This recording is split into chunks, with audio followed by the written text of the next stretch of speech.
Positive energy all the time.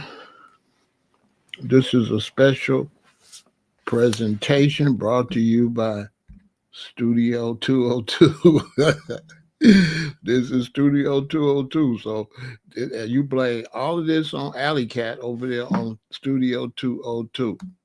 Because I was minding my business and my comrade, the Queen Alley Cat, texted me and said, Brother Pharaoh, what you think about the draft and Dion's son, Shedeur? I said, Sweetie Pie, with your cute self, I will look into it. So salute to my comrade, my partner.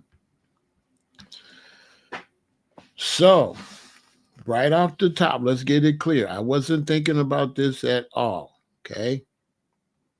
When you watch me live, you are watching the realest alive. I wasn't thinking about it.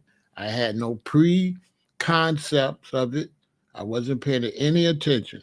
I got up, right? I got up and I started looking into the information and I started developing my thought process on the situation. Okay. This is my own thought process. Okay. I had no preconceived um, ideas about this whatsoever. I don't watch sports. I think sports is rigged and sports is fixed. And so I don't really watch sports. I will watch if a Chicago team is winning just because the city's excited because it'll bring money into the city. So I do support winning teams in my city because it brings money to the city, but that's the only reason. I don't really get into sports. Sports is rigged. So we're going to get into this situation. When I looked it up, I think, all the different celebrities that are speaking on it, they want to know why Shedeur was overlooked. The race card is coming up. People say it's because he's black. Okay. But I'm going to give you the real. So first, rep your city. What city we got in here before we get started? We got to give people time to come over. We don't want them to miss it. We got Brixton in the house. Salute. Okay. Much respect to the great reggae band Oswald, the great reggae band Steel Pulse, Lynn Quincy. Indianapolis is in the building. Brixton is in the building. Indianapolis is in the building. The ATL, Atlanta, Georgia, is in the building. Much respect to all of my people over on Facebook watching me. I appreciate the support. Same for everybody on Twitch. Same for everybody on YouTube. Fresno is in the building. Dallas is in the building. Shout out to all my people down in Texas, where they do everything big. Jersey is in the building. Philadelphia is in the building. Okay. The Bay Area is in the building for sure. Alexandria, Virginia is in the building. Dallas is in the building. Washington, D.C. is in the building. Oh, you got your vegan intel. However, I ordered 2. Okay, yeah, I'll look into that and I will send the other one if I know your name on the order. Hit me at vegan intel at Yahoo and give me your name. You ordered it. I don't know how I missed that, but yeah, we'll get it out there to you.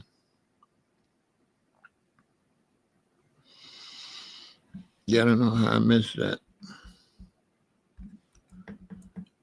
Memphis is in the building.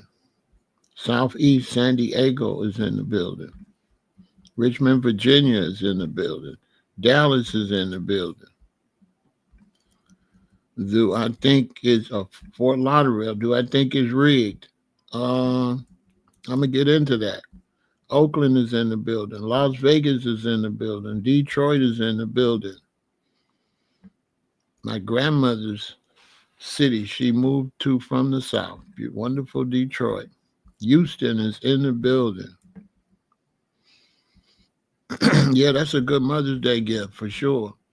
Y'all go follow me over at www.youtube.com at Vegan Intel. Okay? To keep up with what's going on over there. Yeah, get those manuals for the family. Let's get the family's health together. Okay?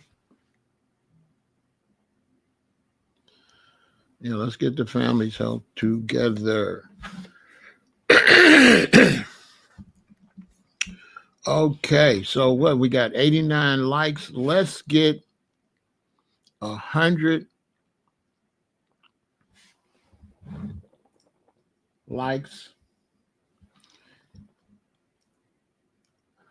Let's get 125 likes, and we will start the conversation. So let's get another 27 likes if you hear. And let's get this conversation going. I looked into it honestly with no bias, like I do. And I'm going to give you my honest, expert opinion and analogy of this situation. The beautiful Mrs. Moore is here. Hi. Hi to all the beautiful ladies. You know, we love the ladies. You brothers need to treat the ladies nice. Okay? When you deal with the ladies, think about your mother and your sisters and all the ladies in the family. Don't treat her any worse than you would treat your daughter. Oh boy. Here I go. Oh, alley cat. Here I go. Okay, we just need a few more likes. We're up to 110. Let's get up to 125 likes, and we're going to get this ball rolling. We're going to talk about Shedeur Sanders not making it in the first 3 rounds of the draft. Now it's the 4th round of the draft, and nobody picked him.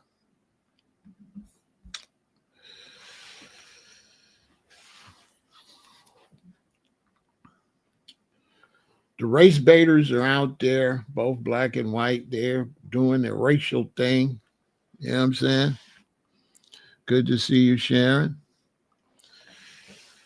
Okay, so we only need 24 more likes. Hit that like button, share, subscribe. Hit that like button, share, and subscribe so that this can get out into the algorithm. Whatever that is. I don't think I got algo. I got rhythm though. I don't got no. I'm all rhythm, no algo. Yeah, I gotta step my algo up on my zone. So we almost there. We need less than 20 likes, and we ready to rock and roll. Shedeur Sanders didn't get picked in the draft. Got totally overlooked. Wow. Some people said he should came out number 1. So they cannot believe it. Okay, the likes are going down instead of up. I don't know what's going on with this computer. But let's get those likes up to 25 likes. We get 25 likes, and we will rock and roll. Hit that like button. Show support for the channel. Hit that like button. When you go watch content creators, make sure you hit the like button. That is how YouTube knows that they are getting support while they're live, right?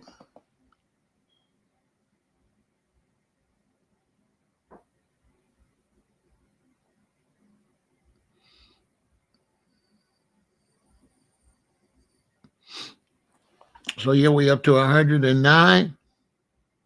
Let's get it going. Yeah, okay, we up to 111. We almost there. Let's rock and roll. Oh boy, do I have something to say about this situation. He didn't make it in the draft yet. I'm sure he will eventually be drafted.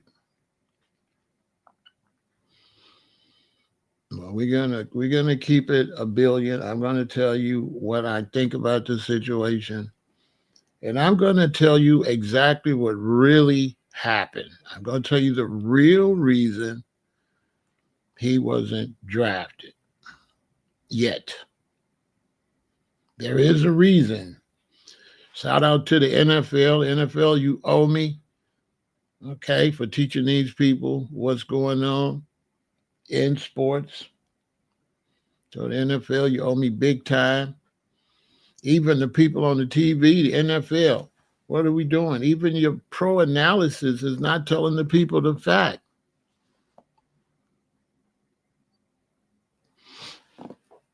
They're not telling the people the fact. I'm not even a sports person. Okay, we're up at 123, 2 more likes, and we're going to get it rocking and rolling. So hit that like button, and we're going to go share and subscribe. Send this out to everybody that's talking about the situation because I'm the realest alive. There we go. So,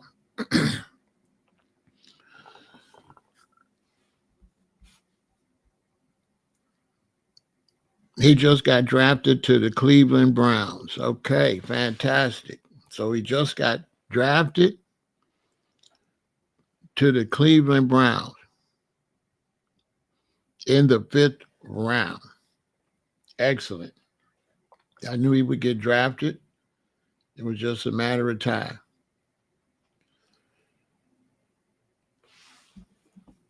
So, why didn't he get drafted? No, I feel like I don't feel like he was supposed to get drafted. He wasn't supposed to go out no first. He wasn't supposed to go out in the first, second, or third. He wasn't supposed to go out like that. No, no. He was not supposed to be drafted in the first round. Okay. He's not as good as his numbers show. Ooh. Why, Pharaoh? Why would you say that? He is a quarterback and his daddy is the coach. And his daddy is going to run plays that cheat other players out of getting the ball.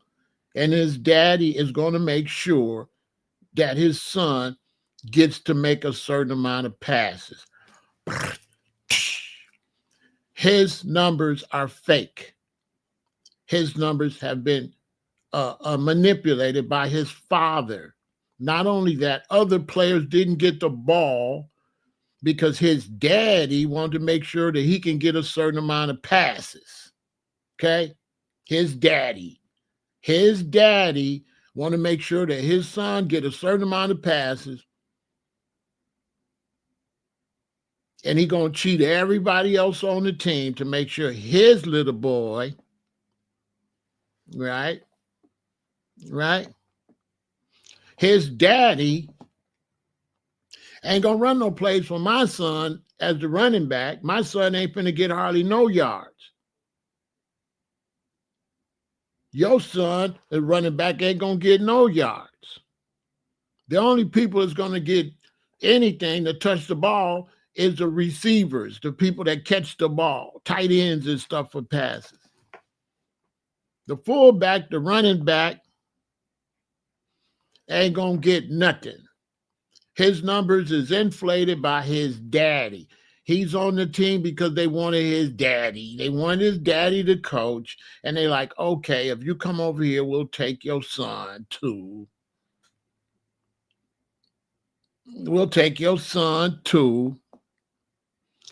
We'll take your son as long as you come over here and help us with this team. We'll take your okay. He can quarterback if you be our our coach and help us fill up these seats. Your son could be the quarterback. The other quarterback that might be better. I'm sorry. His numbers are inflated because his daddy is the coach. So yeah, he's got a whole bunch of yards. Oh boy, he was throwing. Wasn't he throwing? But what if your son was a running back? Would you have wanted your son on the team with him and his daddy? Yes or no? If your son was a great running back, would you have want him on the team where the daddy gonna make sure the ball stay in the air?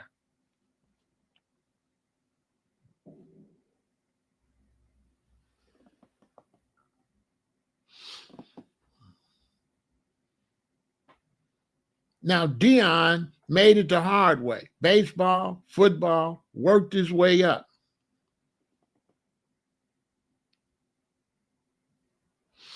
Worked his way up. Well, I'm talking about why they didn't pick him early, Scott. That's all I'm talking about. All I'm talking about, I'm not talking about after he get there. I wish the best for him. I'm telling you why the NFL did not pick him. Because the NFL got a bunch of coaches and scouts and expert offensive coaches and all that help you make the pick. And they know that his numbers are inflated. I'm just telling you behind the scenes with professional football, they don't respect his numbers because his daddy was the coach. They don't respect all them passes. Any coach is going to look at that and say, look how many passes got. Of course, his dad was the coach. You know what I'm saying? You know what I'm saying? Any professional sports team, any professional sports team are not going to respect his passes because your daddy was the coach. And it's a high possibility he go to the NFL and don't be nothing because his daddy did a horrible job. Okay? His daddy did a horrible job. Horrible. He was a horrible, horrible coach for all the other young people where you got your son up here with big old chains around his neck. My son struggling. Your son is in a goddamn Rolls Royce up here in front of these kids that you know ain't got no money. Dion should be ashamed of himself. Why you send that boy up there stunting on the other students? You think I would have liked going to school with him and all the girls like him? He pulling up in a Rolls Royce and I'm struggling. I'm on the... Come on, man. Dion should be ashamed of himself. The way he dealt with that situation with his son was totally despicable and disgusting. He had no respect for none of the other children. He sent his son up there stunting on all them hard-working students up there that worked their way to get to where they got to. Come on. That boy up there in Rolls Royces and Bentleys and stuff and big old chains on his neck and Dion, his daddy that made him the superstar, your daddy the goddamn coach. I wouldn't have liked playing with him.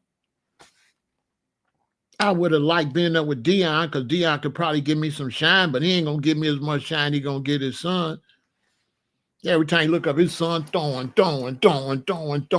Gets sacked 1 billion times. 94 times he gets sacked. He throwing. So his daddy can make his son make it to the NFL. Nepotism at its finest. Your son got a big old car collection. You understand? I'm going to help you out. You know what I'm saying? Boom. Problem solved. The boy's numbers is inflated. I played sports. His numbers inflated. His daddy's this coach, and so his numbers as a quarterback are not legitimate. Okay? His numbers as a quarterback in college under his daddy are not legitimate at all. His numbers is inflated by his daddy.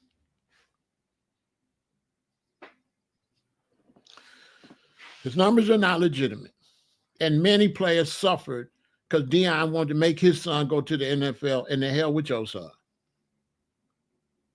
Your son ain't going to get to touch the ball. The last thing you would want to do if you're a great running back is play with Deion and his son. It's the last thing you want to do.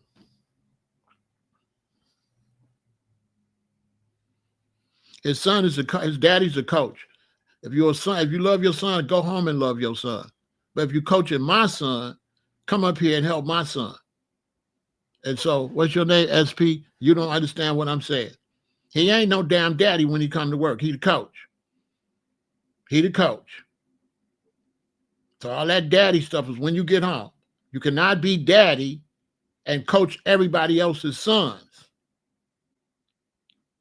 When you got my son, the hell with your son. Come up here and coach the whole team. Do not come up here showing no favoritism when you got all these other young men lives in your hands. And then if you send your son to college with a bunch of struggling students in Bentleys and stuff, you's a clown, okay? You are a clown. You are a clown. You're not helping motivate the other children. You're stunting on the other boys at the college. You're making your son this big old rich superstar quarterback with all the rich cars and a whole bunch of jewelry on his neck up at a college with struggling students. Now, if y'all think that's legit, then that's on you.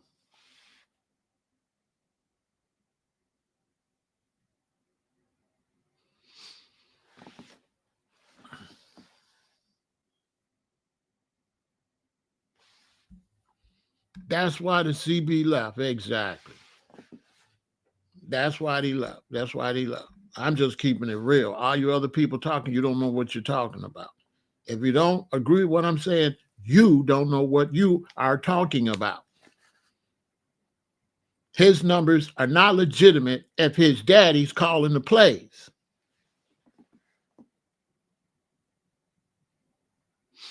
Only good players get to the NFL? Not true. Not true. Connections get you in the NBA, the NFL, whatever.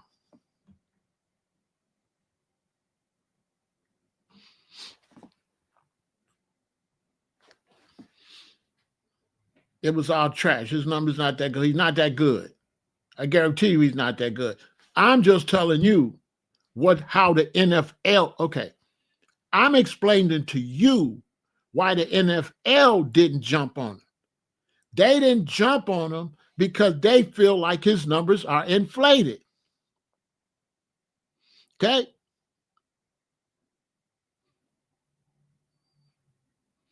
You understand?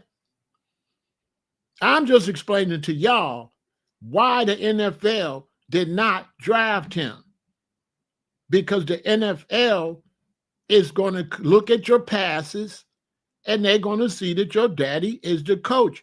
You have people that play the game that know. When they see how many passes you're throwing per game and they compare that to other quarterbacks, and then they looked at your daddy is the one making the plays, no real scout or NFL coach is not going to take that into consideration. Of course you got this many passes because you had your daddy make sure you get a certain amount of passes. He is prepped to be a star. He's not a star on his own. His daddy made him a star. He's not, his numbers are not that. He's not as good as his numbers. That is a fact. He is not as good as his numbers. And other players suffered because his daddy cheated other players by making sure his son gets the ball in the air. That's my analogy, and I'm sticking with it. I had no pre-thoughts in it. Somebody called me and woke me up, text me. I was chilling. Well, I wasn't asleep, but I was chilling. And Alley Cat hit me up and said, what you think about it? I said, I'll look into it. I had no pre-thoughts on this. All right. The scouts all know. I mean, me, if you bring him to me and you say this is what he got, I'll be like, well, his daddy's quarterback. So none of all these passes ain't legit. Then I'm thinking, well, how many times the other children didn't get the ball? They ain't spread the ball around. How many people got cheated playing with him? How many young people didn't get the ball, right? How many young, like running backs and stuff, didn't get the ball because his daddy wanted to make sure he kept the ball in the air? And you think I'm wrong, so you cool with him going up in front of a bunch of starving kids struggling, driving a Bentley. I think you don't know what I'm talking about. Ain't no way a responsible parent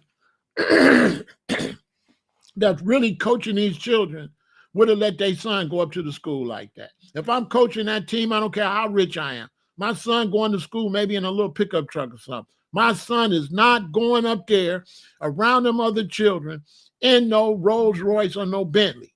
It's not going to happen. It's disrespectful to the other students. How they supposed to feel when you got this clown up here with all this stuff on his neck and all that?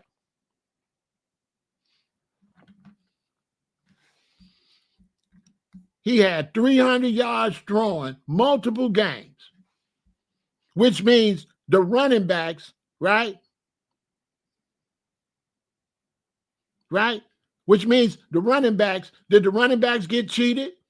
If he had 300 yards throwing, what did if your son was a fullback or a running back, do you believe that your son should have played with Deion and his son? If you support him and you believe that you wanted your son, if your son was a running back, would you wanted your son on the team with him and his daddy? Because me, no. I want my son on the team where the coach is going to call plays for the team and not call plays for his son. That boy is a prop. You know what I'm saying?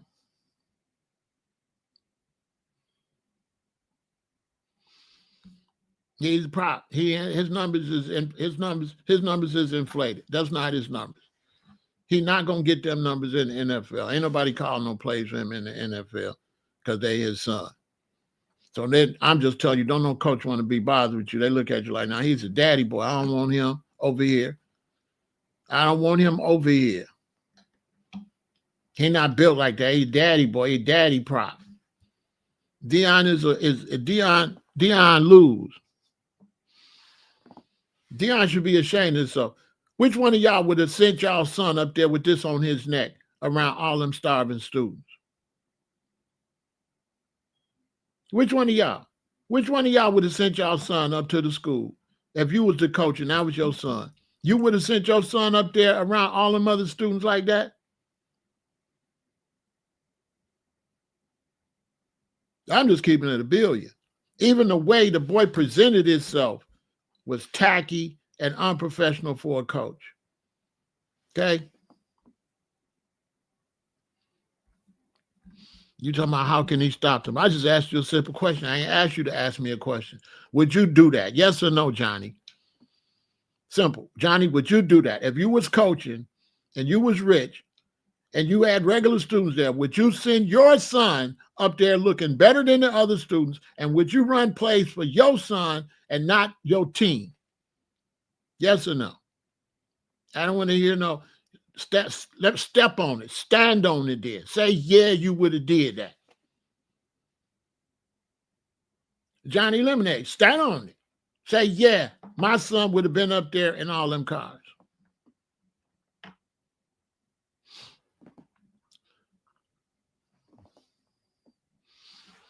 Say you stand on it, Johnny. Because a lot of people come over here talking, you're jumping around the bush. Okay, so you can't answer. Okay, you can't answer. All right, well, you just can't answer. I don't want to talk to you no more because you're phony. That's why you Johnny Lemonade. You know what I'm saying? You said yes.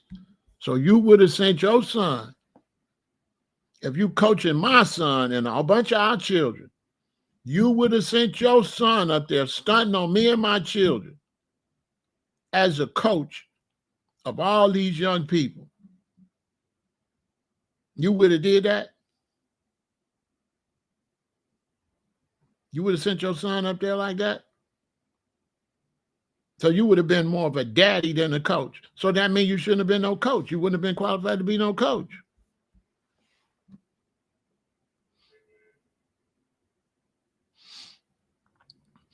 You ain't qualified to be no coach.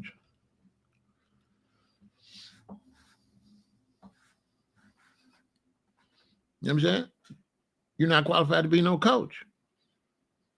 When you make a commitment to be the coach, you're committing for all the children. And so when your son come up there and want to play on your team, he got to be just another football player. He cannot be your son. He cannot, especially if he's the quarterback and he's the one controlling the game. And that's your son, and your son controlling the game. You know what I'm saying? Your son controlling the game. Why would I want my son? So I'm just telling y'all why the NFL didn't want him.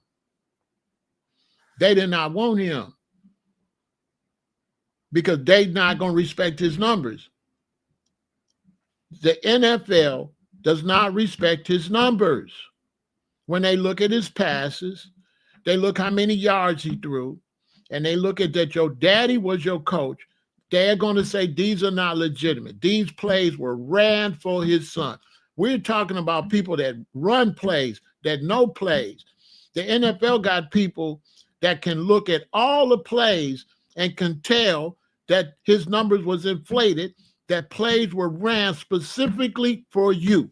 They got the statistics to know how much times a team run a ball. And if they look at you and your daddy's a coach and you throwing the ball and you ain't running the ball as much as most other teams, they gonna say his daddy kept the ball in the air for his son and cheated other players.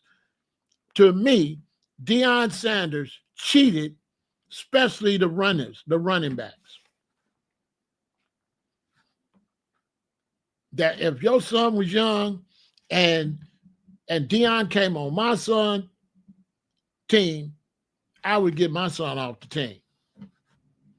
Because I know right there, my son ain't going to get no numbers. His son going to get all the press. His son going to get all the numbers. His son going to keep the ball in the air. His son is good for receivers. If you're a receiver, he's going to be good for your career. But if you're a fullback, you're a running back, he ain't going to be no good for your career. None. Because he only going to give you the ball when his dumb ass can't throw another pass. He going to give you the ball in 4 situations. He not going to run plays for you. Deion ran all them plays for his son. I'll tell Deion to his face, boy, you know you ran all them plays for your son. Your son had 3,000 yards in the air, got sacked 94 times. Bro, that's because you kept the ball in his hand. And you a clown for sending that boy up there like that. Deion a clown, been a clown, okay? Deion is a clown, okay? You have respect for the other children. You don't disrespect them. And you tell your son, listen, son, while you up here playing with these kids, tone that shit down. Tone it down. Take that goddamn chain off. Drive a regular car up here, and you just another player on the team. Stop coming up here. You the big shot on the team. Nobody's going to like him at the NFL. When they put him in the game, they're going to try to kill him in the NFL, right? Let me tell you something. When he get in the NFL, when that defense get him, they're going to try to kill that boy. Tell me I'm wrong about that. If I'm on the defense on the opposing team and he come to my city, you don't think I'm going to try to hurt that boy? I'm going to try to break his neck. Oh, we got a daddy boy. Daddy boy up in here. We got a daddy boy. You know what I'm saying? We got a daddy boy. I'm going to crush you. Bow! You know what I'm saying? I'm going to hit you, boy. I'm going to hit, you know what I'm saying? Okay? They coming for his neck. They coming for his neck. He'll if I'm coaching him, I'm keeping the ball out of his hands because I know they coming for him. I know they coming for him because he's a daddy boy. He look like a daddy boy.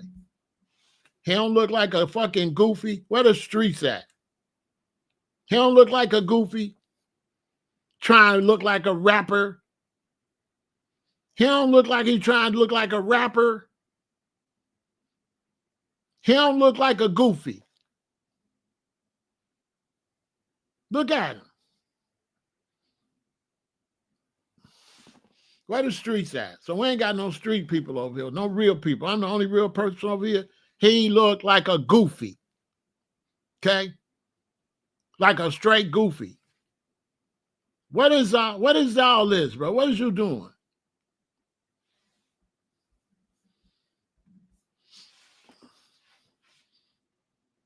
He looked like a clown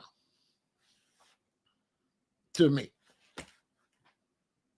His numbers is inflated.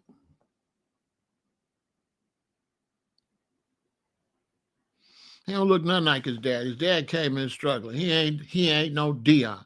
Dion worked his way up there. Dion didn't have no daddy coaching. What's your name? Eldad? Dion? No. How old are you? Because I'm 67. How old are you? You been watching Dion? You watched Dion when he came into the league? Because I did. How old are you? Because you speak, I don't believe you speaking on nothing you've seen. His daddy worked his way to be that superstar and to be flamboyant like that. And he should have made his son work his way to get there like Dion. This happens with a lot of rich white children. I went to school like a lot of rich white children. When their daddy work hard and get rich, they ruin the child by giving the child all this stuff. So the child can't be like the daddy. The daddy worked to get it. Then he give it to the child. His daddy earned all that to be that flamboyant. His daddy played 2 sports. Just like Bronny playing on the Lakers. That was trash. Your daddy gonna threaten the league and say if they don't draft your son, he gonna leave the league. This is what we got going on in sports. Y'all think that's cool too, huh? Y'all thought it was cool for LeBron to extort the Lakers and make them draft his son, or he threatened to lead the team.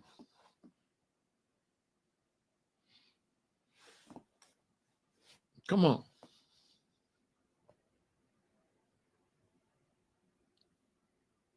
I ain't wrong. His numbers is inflated. Brother, what's your name? Brother Dwayne? I'm wrong. So his numbers not inflated. So his daddy, you don't believe his daddy ran plays for his numbers to be that high? So you believe that he really got all them numbers as a quarterback and that his father didn't run specific plays for him to keep the ball in the air? That's what you're telling me, brother?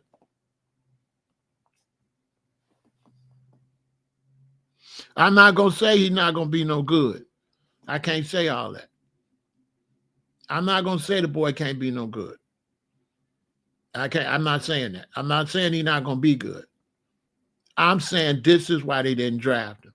Does anybody have the intelligence to keep up with what I'm saying? What I'm saying has nothing to do with me. I'm giving you the background why he didn't go out in the first round. He did not go out in the first round because professionals know his numbers are inflated. Now, anybody disagree? See, people are disagreeing with me without not knowing what my point is. My point is that he didn't go out because real people that know the stats, that play the game, don't respect his numbers because his daddy was the coach. That's why. That's all I'm talking about. Everybody talking about what are you going to do when you get in there? That's not what the conversation is about. The conversation is about why it took him so long to go out, because professionals will not respect his numbers. So, all you brothers that support him, if you were on an NFL team and you were a professional, you were a coach, would you respect his numbers? Yes or no? If you would respect his numbers, if you was a professional NFL coach of any kind, assistant coach or whatever, you run plays for teams, would you respect his numbers and say he got those numbers himself? Everybody that's believed would say that he got those numbers himself. Put a thumb, say yes. Put yes in the comment if you respect his numbers, that he did that on his own as a quarterback with his daddy as a coach. Jump, commit. Commit. If you work for another NFL team and you had to draft him, would you draft him based on his numbers? Would you respect his numbers if his daddy was his coach? If his daddy was his coach and you looked at his numbers, you would respect his numbers? Eldad said, yes, that just show you Eldad's a fan. He don't know nothing about football.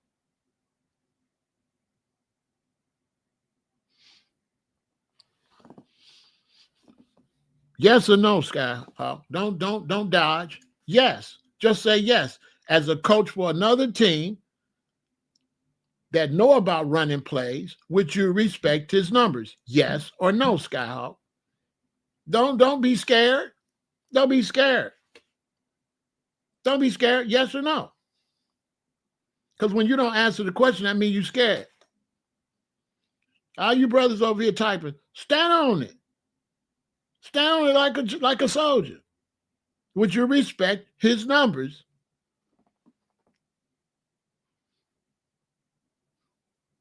You respect them numbers. Jump out the window. If you was a coach for other teams and you was a professional coach that run plays and you looked at his numbers and you looked how much time he had the ball in the air and his daddy was the coach, would you respect his numbers? Everybody to say yes, show you they're not qualified for this discussion. They fans. And a fan really don't be that intelligent. You understand? His numbers is inflated. His numbers is inflated. He's a daddy-made star.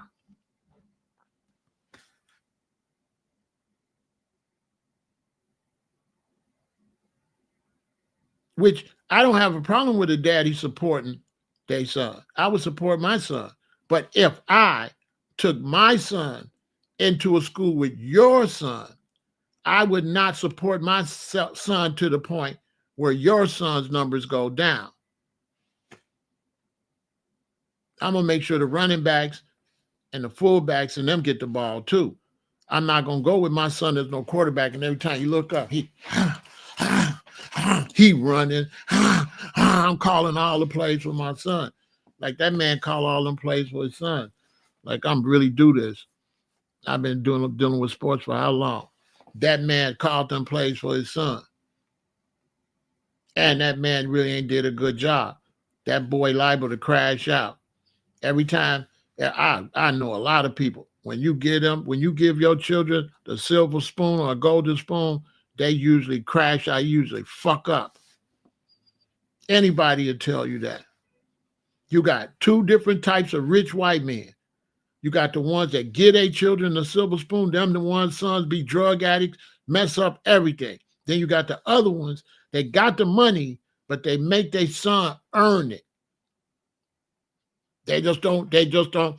I know a lot of people, they would have never, I know a lot of rich people, they never would have let their son drive this to college. You were not driving that to college in front of them other children. Right there, everybody to think that's cool, I ain't no need of me talking to you because you a loser. Everybody think that it's cool to go up to a college with a bunch of starving students driving this, and then trying to get on the team and pretend you're just another person on the team is fake and is phony. And it's disrespect. It's disrespect. That's why people don't like a lot of rich people, because they like to rub it in everybody else's face.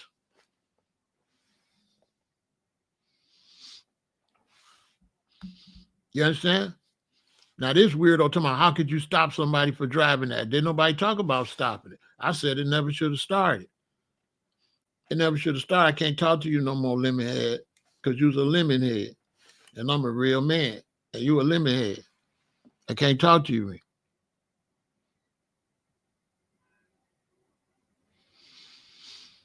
His son got an NFL deal. That don't make no difference.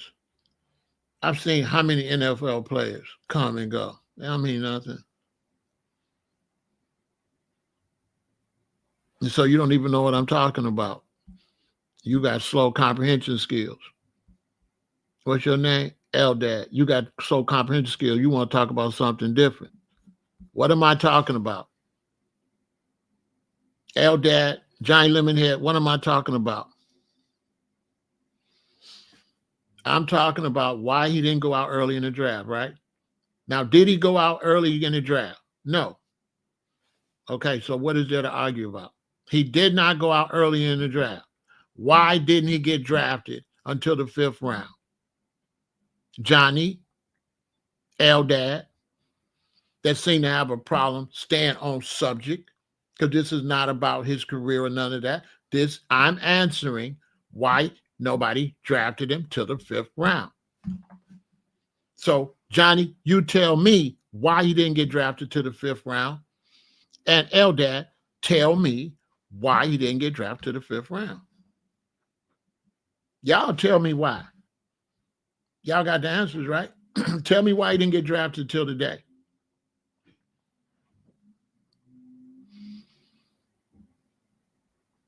Eldad, tell me why he didn't get drafted today.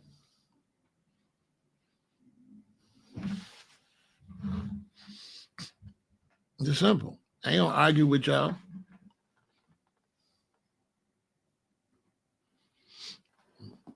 Because Dion's an outspoken black man. Okay.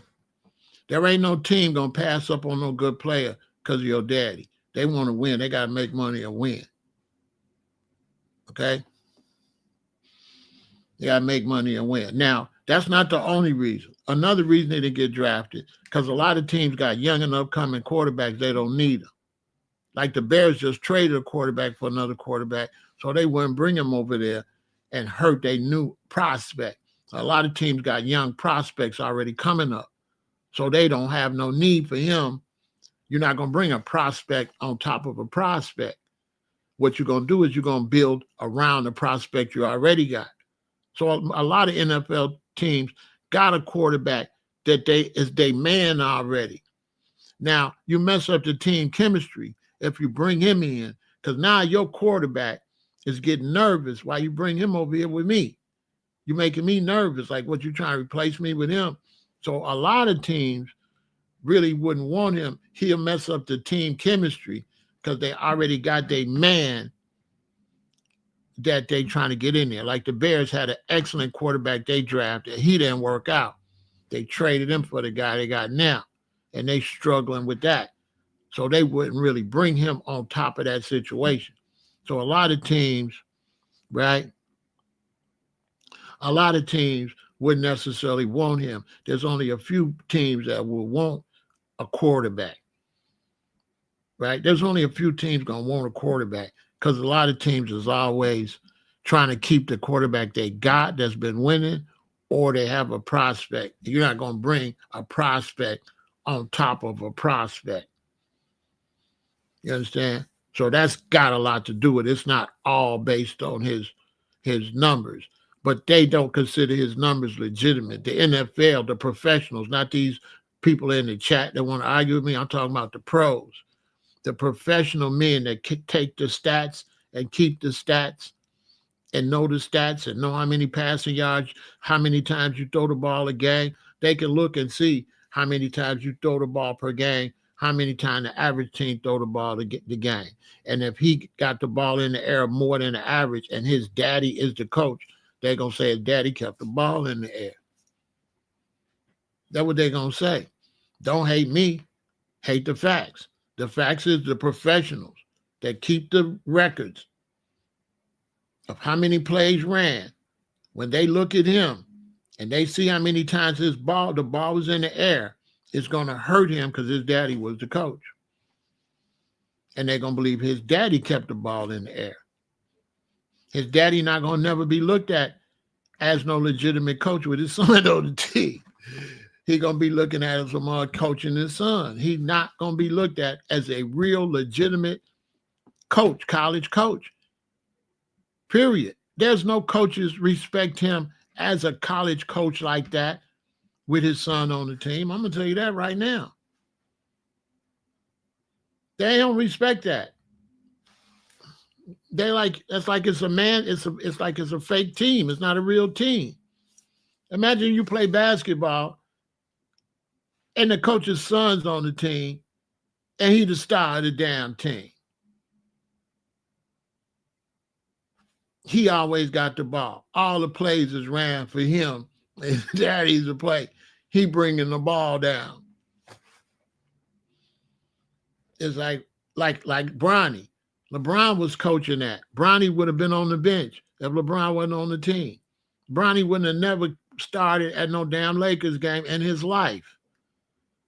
He was also man-made hype because his daddy and his flopping. And it might destroy Bronny's career. But for you parents out there, you got to let your children stand up on their own. The more you try to help them, the more they're going to fail. They're going to fail because at the end of the day, they got to do it on their own. They got to do it on their own. This is how a good father going to raise you. I like the fact that Dion cared about his son. I don't think he did it right. I don't think he did it right. And I don't believe he's ready for the NFL. I don't believe he's ready. I think he's coming into the NFL hated. Nobody's going to like him, not even on his team. Who's going to like him? You have to tone that richness down when you got money and you got children. Tone it down. Don't send your children out there a mark like that. Let your son grow up so he understand wealth and stuff like that. Don't take, man, let me tell you something. My parents took me out of public school and sent me to a Lutheran school. At a Lutheran school, you got middle class and you got people got a lot of money. And the ones that had a lot of money that sent their son to schools and brand new BMWs and stuff, guess what them boys turned out?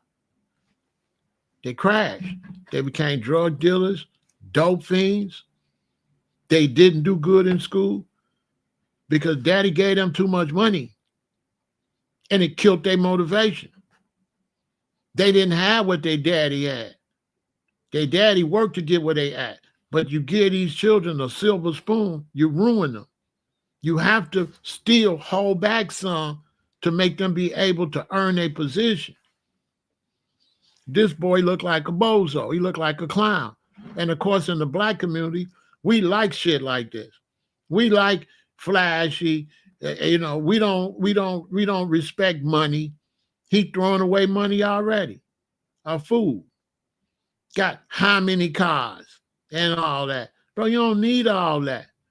You every time you look up, you buying another Bentley. You buying a this and a that. And then the girls like you get in a relationship. And what happens to the relationships? The relationships fail. Because at the end of the day, he still got to be a decent man. And she went for the jewelry. She went for that. But once she married him, she found out he's a two-time loser. That he ain't no good.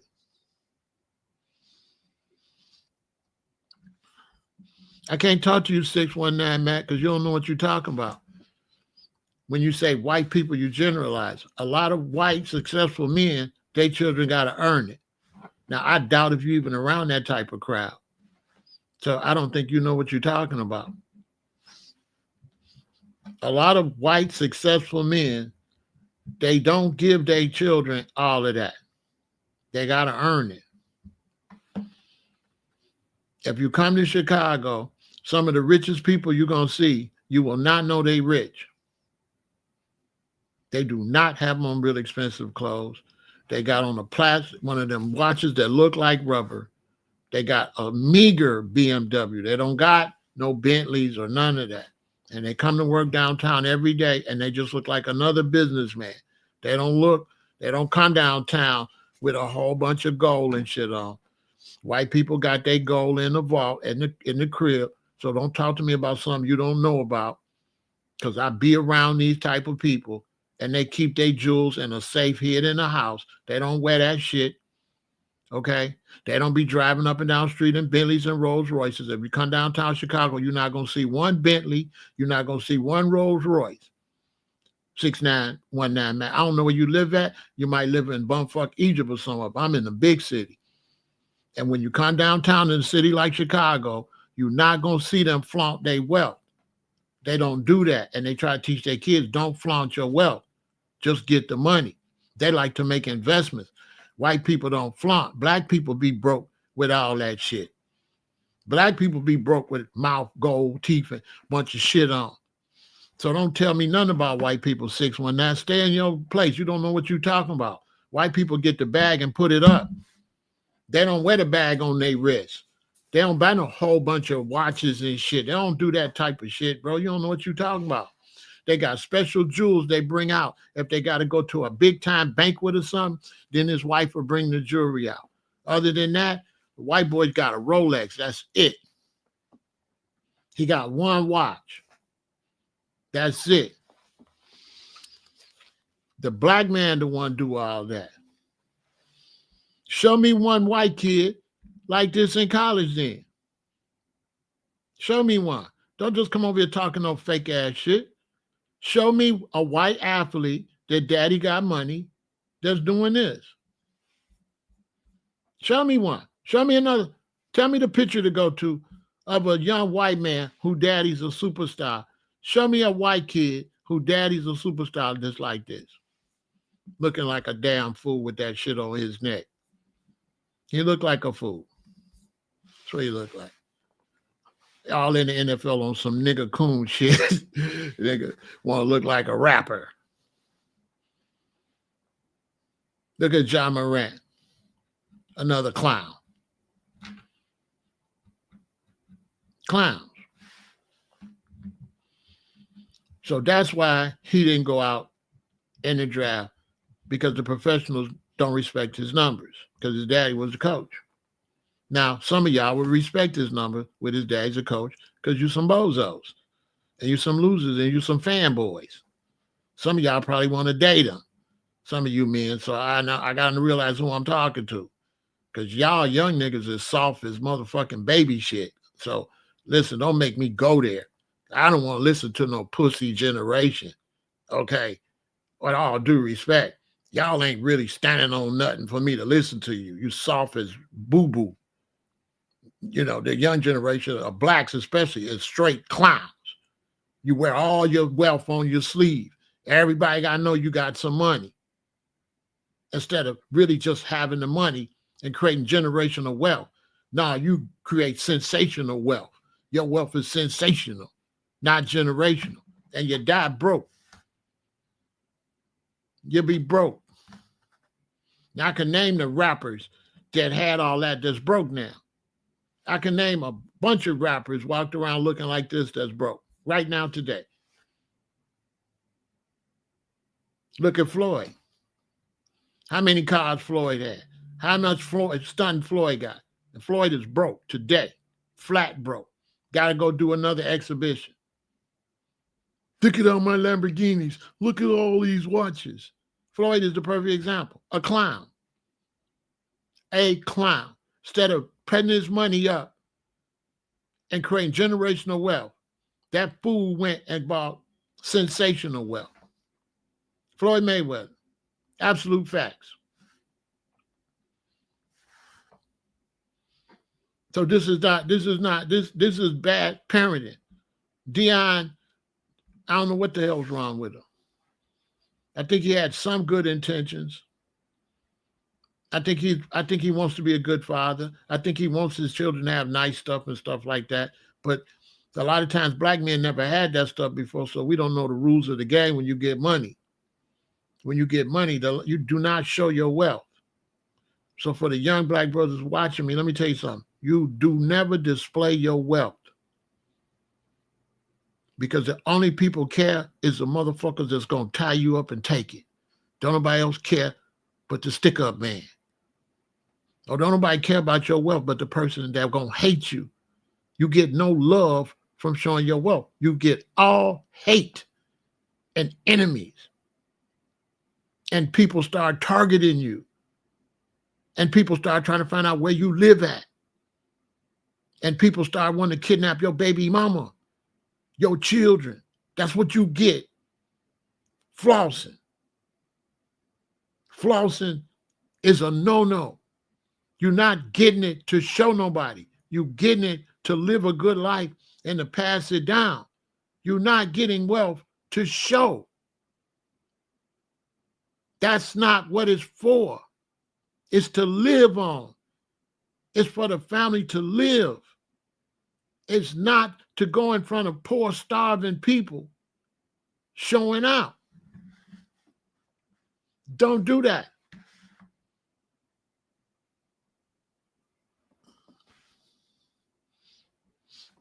Don't do that. Or you're going to be just like P.B.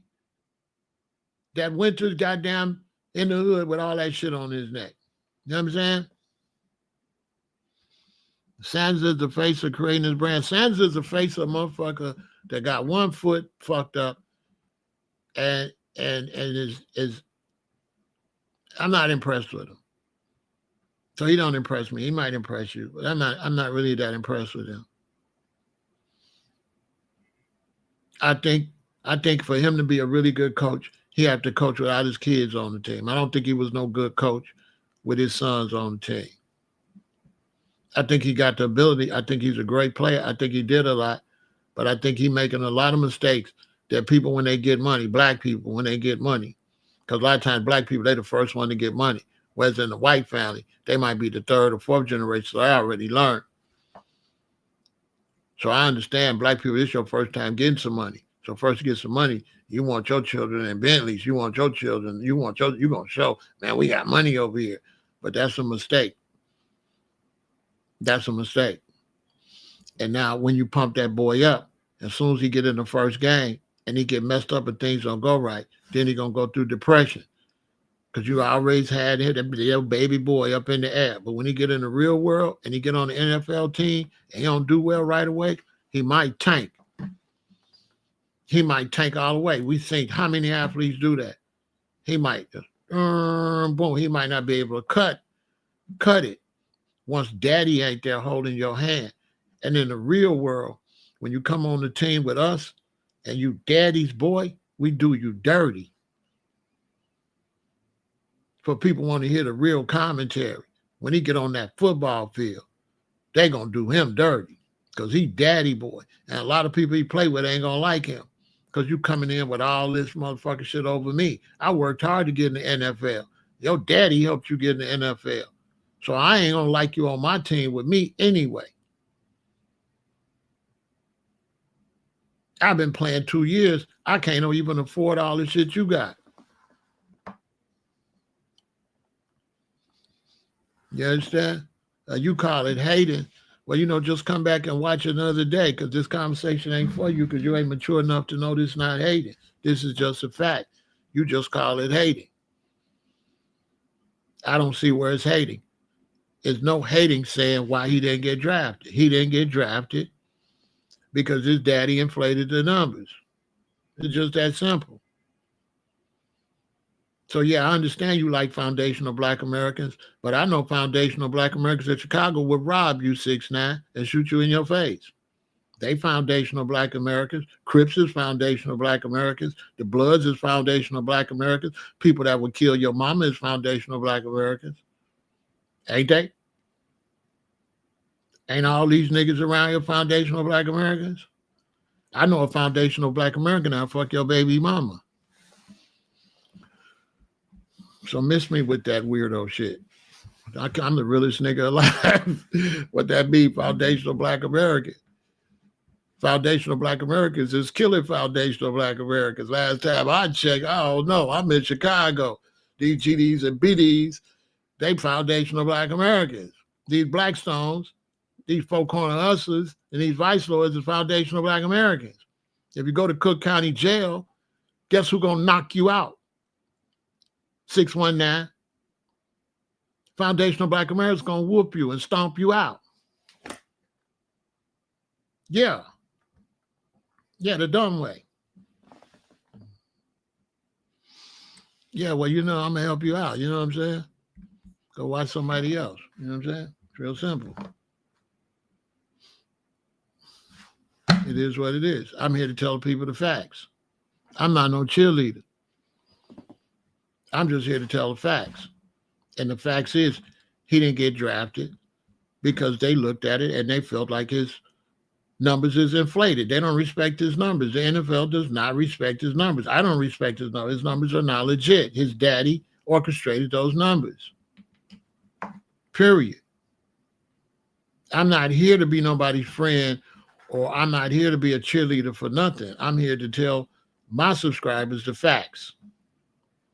Right? He might do good. I'm not saying he's not going to do good. So some people got low comprehensions. I never said he wasn't going to do good.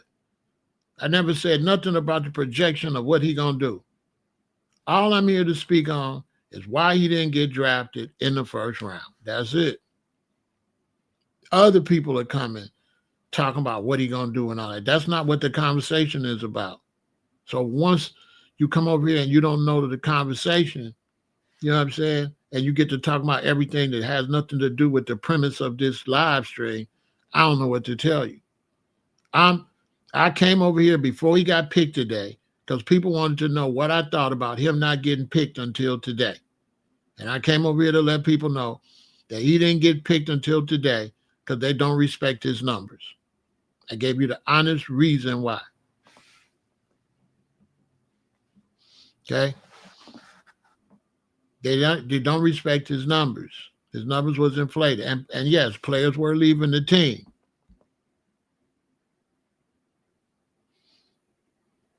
You know what I'm saying? I mean, some people, if you can't stay with the conversation, you probably just need to come back another day. Like, come back tomorrow. You know? Just come back tomorrow. That's all you got to do.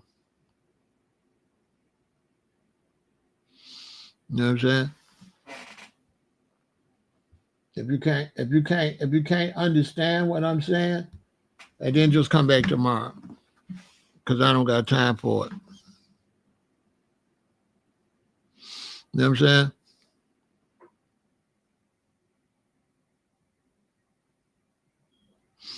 You understand? I thought about it. Somebody asked me. I don't have no opinion on it at all. Somebody called me and said what I thought about it. I looked at the situation and I said, well, okay, why didn't he get drafted? And I said, he didn't get drafted. I have to think about the people going to draft him. I'm going to show you how I came up with this. So who's going to draft him? Football teams going to draft him. Before football teams draft you, what they going to do? They're going to go to all their experts. They're going to go to all their coaches. They're going to go to all their people that keep their stats. They're going to look over your stats. They're going to look over your passes. They're going to look over your interceptions. They're going to look over how many times you got sacked. And these people do this all the time. So they can look at this team and they can see how much time you kept the ball in the air and how many run plays you ran. And they can look at this team and they can see how much time you kept the ball in the air, how many plays you run. And I guarantee you, when the professionals looked at that team, they think the ball was in the air an unusual amount of time. They think that the running game was not up to par with the average team, and they could tell that the team was orchestrated for Deion's son to be a star. This is what I'm assuming happened. And they say he's not as good as his numbers are. We don't want him. They really got to win. You understand? They really got to win. So when they looked at his numbers, they don't respect his numbers. That's somebody saying I'm hating. I don't think Prime ruined it for him. I think he still got to get out there and show and prove. I'm not saying any of that. So that's why you got Glenn over here tripping. because I'm not saying any of that. Only thing I'm addressing is why he didn't get drafted to the 5th round, which he didn't. So hating ain't got nothing to do with the fact he did not go out in the 1st round. People were saying it's for racial reasons and that. I gave you a legitimate football reason why, because the NFL believes his numbers are inflated.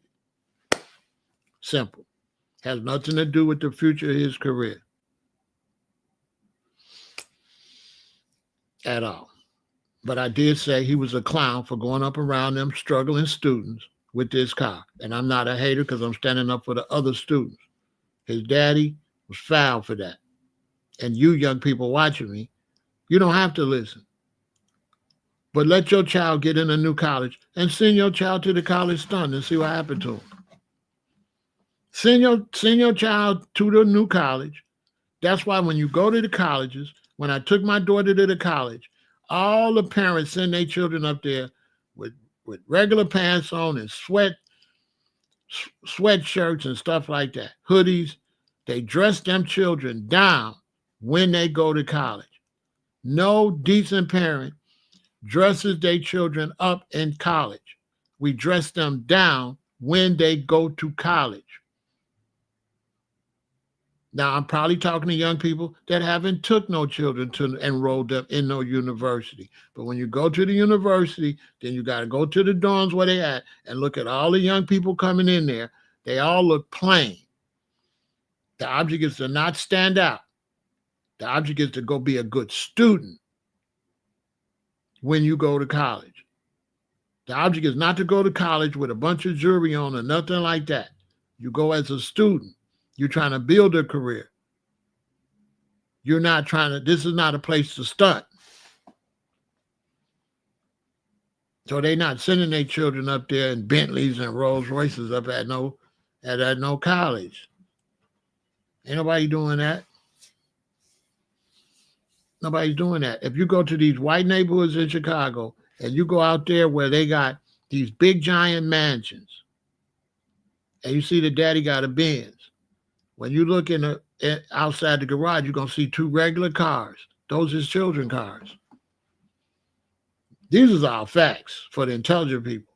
When you go out here, anybody got the money, put the money up. Bet me $500. Bet me $1,000. Come to Chicago. I'll take you to the rich neighborhoods. None of their children got fancy cars. All their children got cars where you can't tell who's in the car. They don't buy their children that shit. They don't drive around in that. They just be regular children. And they have to stay regular and they have to go to college. And these white boys, when they go to college and they go to these parties downtown Chicago, you cannot tell their daddy's rich. These are facts. They don't, a lot of times don't even have cars. They take Ubers. No, they're not using them as no proxy. I told you what it was. His numbers, they don't respect his numbers. I'm talking from professional point of view. Y'all talking from emotions. When I looked into this, I thought about scouts and the people that look at your record. And they look at all the details.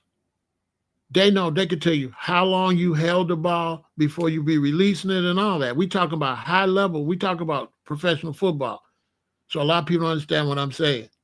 So in professional football, they got all the stats. They can tell you how long you had the ball before you threw it.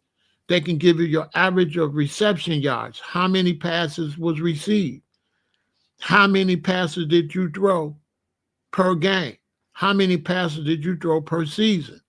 Then they got all the teams there, and they look and say you kept the ball in the air 50,000 hours, but the average keep the ball in the air 30,000 hours.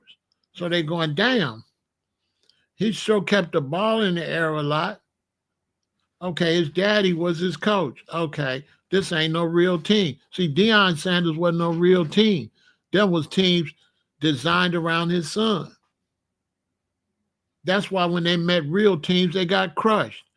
As soon as he got to Colorado, they crushed his ass.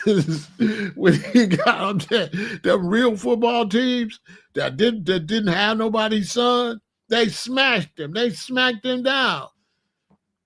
How'd he do the first season? He got dogged. They dogged him.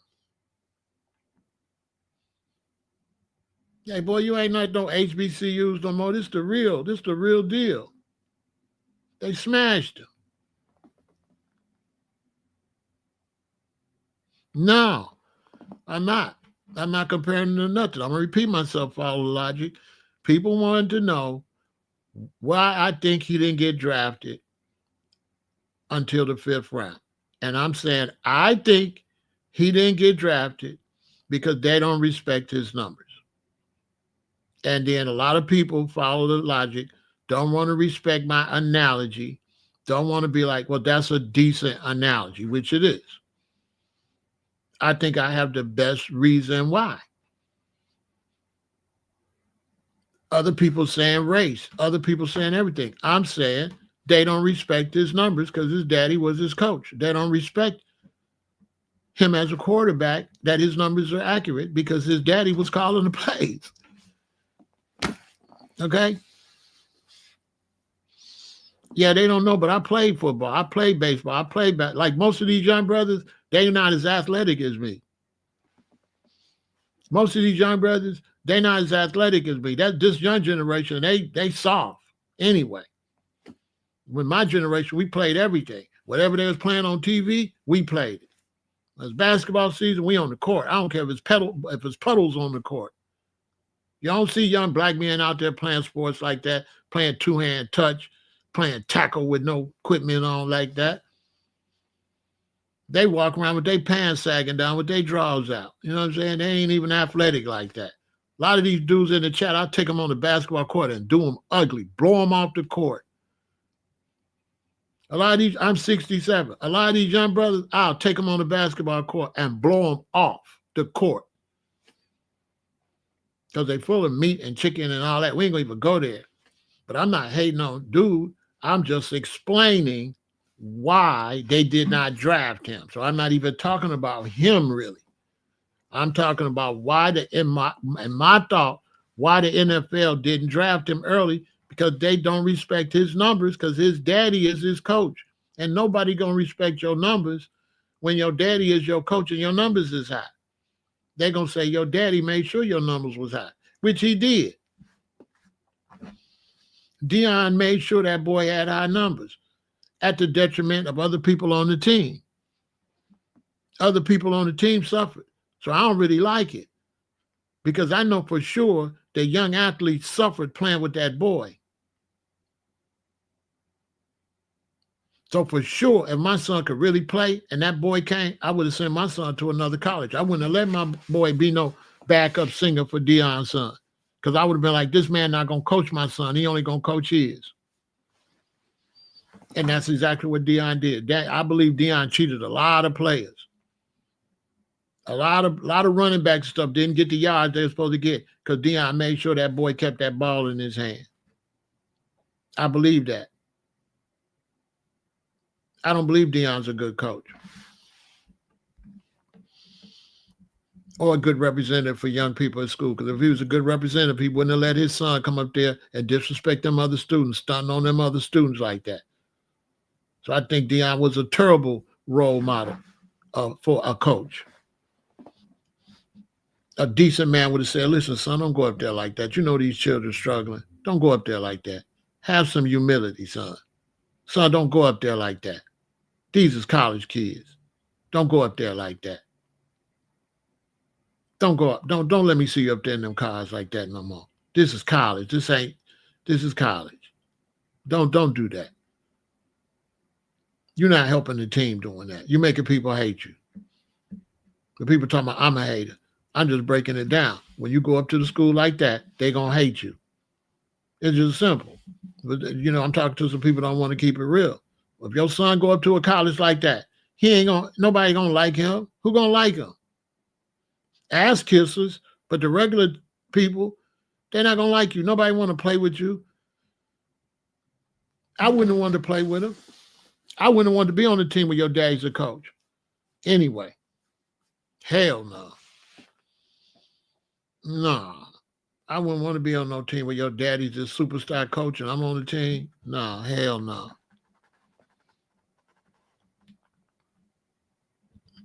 You know what I'm saying? Deion wasn't no good coach. Do I think he'll be able to coach now that his son gone? I believe Deion the type of person, once his sons ain't around, he ain't going to want to coach no more. Be honest. He going to retire and go sit down. Because he was out there limping after having foot surgery, just trying to help his sons. He wasn't ever trying to help them kids. He trying to help his sons. You understand? His sons ain't got no money. That's his daddy money. He got his daddy's money. You been outside, Big Barnett? You from outside? Because that's his daddy money. In the hood, he don't got nothing. He daddy boy. That's daddy money. And we'll take it from him. Because the hood is real haters.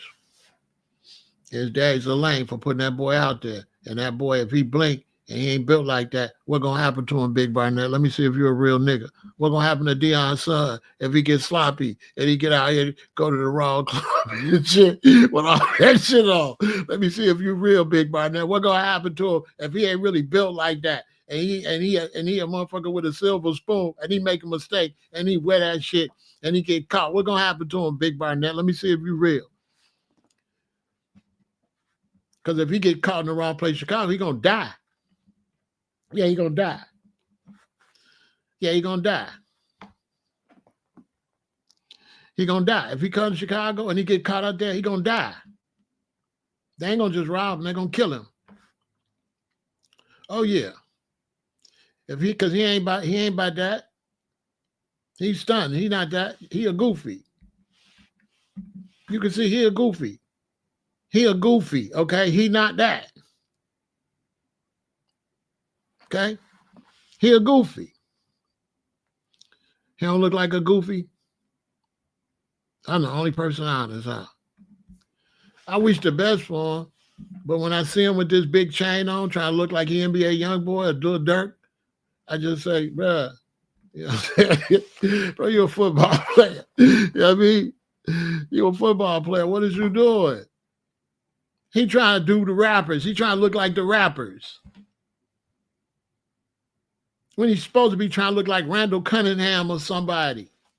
You never see Jordan with that. You never see Kobe with all that on. You never see them like that. You thought the college players get paid? They get paid this much? This how much they get paid? This what they get paid? With a boot on it. So you could tell his daddy taking care of it because he won't even pay his tickets. I'm just showing you, he ain't even mature. He ain't even mature. He got a boot on a Rolls Royce.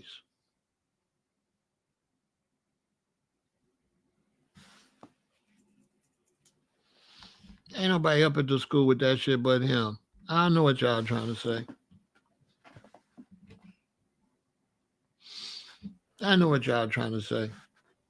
Well, show me some more. Show me some pictures of some college students with these chains on. Show me some more. Show me some more people. Because I'm not doing the fake stuff. You know what I'm saying? Now I understand how upset the internet. Because the black people want to say it was racial, da-da-da-da-da. And I didn't come say what y'all wanted me to say. Y'all wanted me to come say it's racial. But I looked at the facts. And I tried to consider, why wouldn't they draft him? Because if you could win in America, they're not going to pass him no bag because of his race. If we could take them to the Super Bowl, they drafting him. So let's just start there. They is not passing on him for no reason if they could win with him, period. America's about that money. So there's no, that's why I took race out of it. Race ain't got nothing to do with nothing. Because if that boy can get them seats filled, they drafting him. They don't give a damn who he is. He could be from India with a head wrap on. If he could throw that ball and win, right? They drafted. So I knew it wasn't race. So I started looking, why? Why would they not draft him professionally? You understand? So I started looking at it from a professional. Why wouldn't they draft him? And I started thinking about it, and I said his numbers is inflated. That he's not, his numbers is not that. His numbers is inflated. His daddy inflated his numbers. Hey, let me tell you a story. So when I was in 8th grade, we had a softball team, and I was the pitcher. And because I played in the hood, I knew how to throw the ball where when you hit it, it just spin off, and I could catch it. You can't knock it far because I put a spin on it. So we beat everybody, and we went to the finals. So when we went to the finals, we played this all-white team. And they was calling all my strikes balls. The umpire, everything I threw, he's calling it a ball. A ball. School was out. So this was like the championships, and we didn't want to be there anyway. I'm finna go to high school, so the hell with this softball. So we didn't really care. So the white team won. They cheated the whole game, and they won. But we didn't care. School is out. Fast forward, my freshman year. Now I'm at the Lutheran high school. This was the Lutheran 8th grade. My lab partner in science is this white dude. So we started talking about when we was going to school. So I said, yeah. I went to Zion. We went to the World Series of softball. We went to the championships of softball. He said, we did too. We played y'all. He said, my dad was the umpire. So he said, my dad was the umpire. How your daddy the umpire? Oh, no wonder all my stuff. Okay, I'm just showing y'all. No wonder all my strikes, these been strikes all year. Now it's a ball. His daddy cheated so they can win. So when your daddy's involved in sports, it don't be fair. It take a real strong man to have his son in sports and still don't show no favoritism. And Dion ain't that man. Dion is not the type of man that won't show favoritism. You understand? The people went before him, they went with their real record. Jerry, they didn't respect his record. All I'm saying, Jerry, is why they didn't do it. And people trying to make me defend why they didn't do it. See what I'm saying, Jerry? I can't defend why they can't do it. I'm just giving y'all a legitimate reason why they probably didn't pick him. And the best reason on social media is that the reason they didn't draft him because they believed his numbers are inflated. I believe I got the best reason why.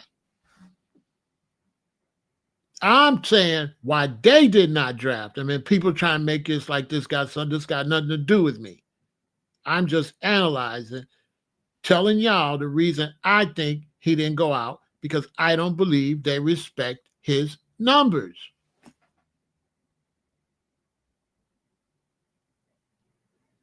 And I believe that's the real truth. That they don't respect his numbers because his daddy was his coach. And I wouldn't respect his numbers. If I worked for a professional NFL team and I had to look over his numbers to decide if we was going to draft him, I would tell the team, I don't know if we should draft him because these numbers are not legitimate because his daddy called all the plays. His daddy called all the plays. His daddy was able to keep the ball in his hand. So I cannot really say anything about whether he is this good or not, because his father would be able to manipulate his numbers, which is the truth. Like, I don't know what else to tell y'all. His father was able to manipulate his numbers.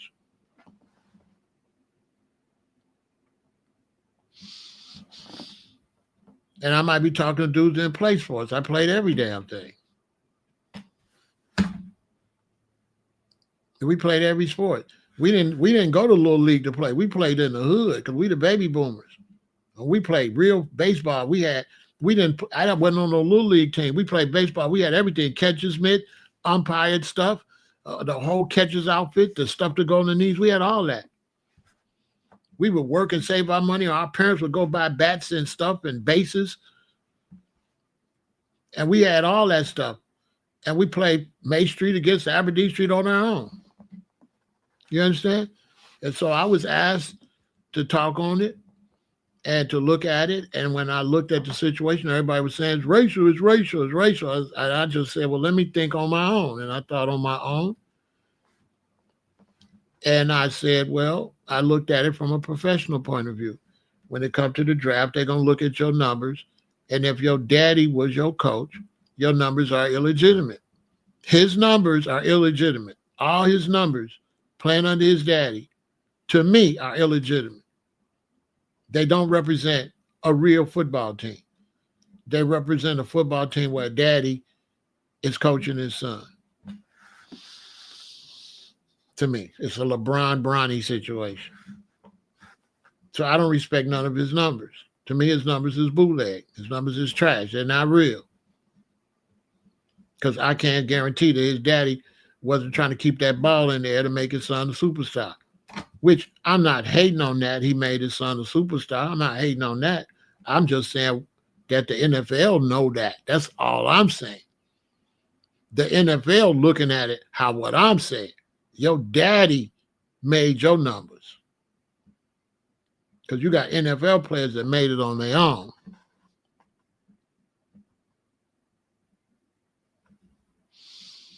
Yeah, if his daddy was his coach, yeah, he's been the number one quarterback. Makes sense. Your daddy's your coach. But my question, let me ask you this, Christopher. How many other children suffered that didn't get the ball? How good you think the running backs did that Deion was coaching? And the fullbacks. I bet you they didn't do good. I bet you their numbers is down. I bet you every team he was on, Deion coach, I bet you their numbers is down how many times the running backs touched the ball. Guarantee you. I guarantee you their numbers is down compared to other teams. Guaranteed.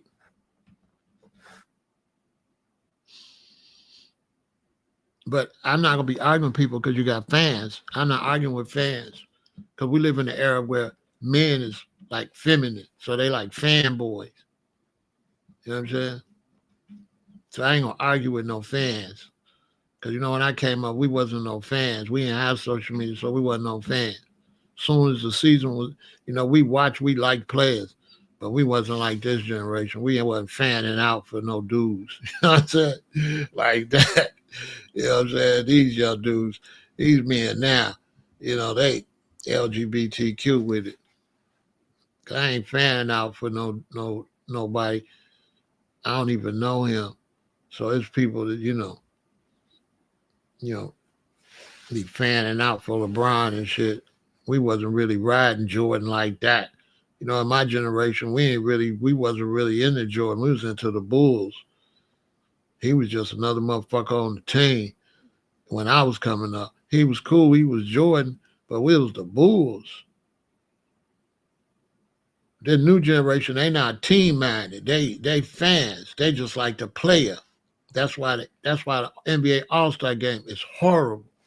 Because there ain't no more team no more. You know, it's Team LeBron. It ain't the West. Everything I'm saying is true. It used to be the West versus the East.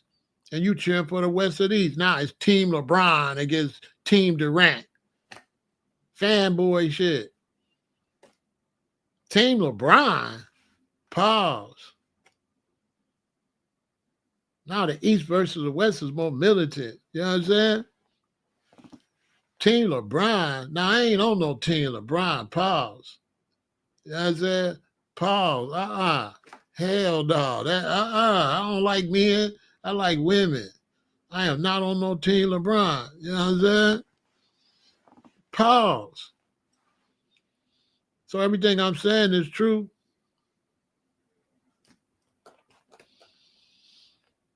So I can't be arguing with no fan dudes over here. We live in a time where dudes will be arguing about sports, and you see him, he 250-some pounds, can't run, can't jump, nothing. All on the internet talking about, no, but it's this, and he can't play none, can't do nothing. Yeah, big fat sloppy dude on the couch talking about, who can do what on the Super Bowl.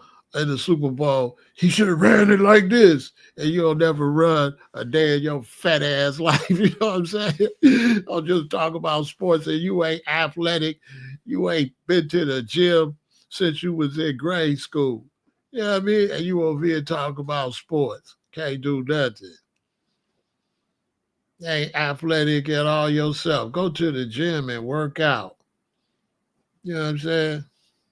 I'll probably beat you up. You know what I'm saying? I'll probably whoop you. All I got to do is stick and move and stay out the way and give you about 3 minutes. If I keep you up 3 minutes, then and knock your goofy ass out. Pop, pop, make you throw up all that spaghetti and meatballs. You know what I mean? Wop, wop, wop, wop, wop, wop.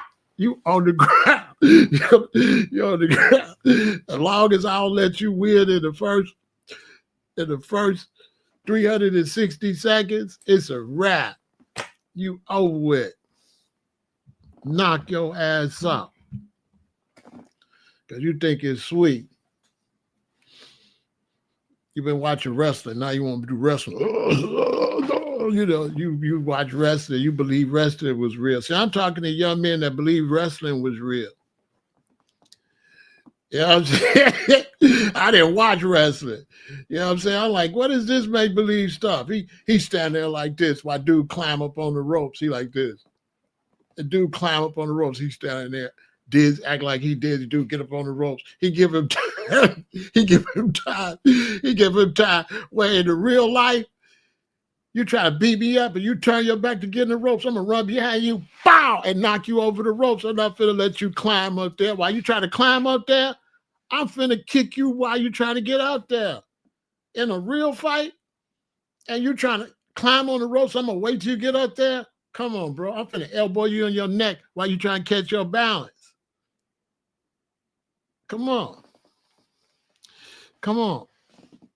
You'll never make it up on the ropes. As soon as you got your back turned to me, trying to climb on the ropes, I done grabbed you from the back and bam! Ah! You know what I'm saying?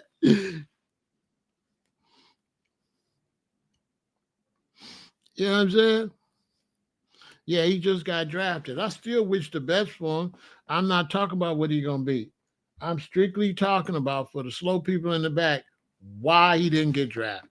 He did not get drafted because no professional records keepers or coaches, offensive coaches, defensive coaches, special team coaches, nobody professional will respect his numbers because his daddy made sure the plays was called to show favoritism to his son.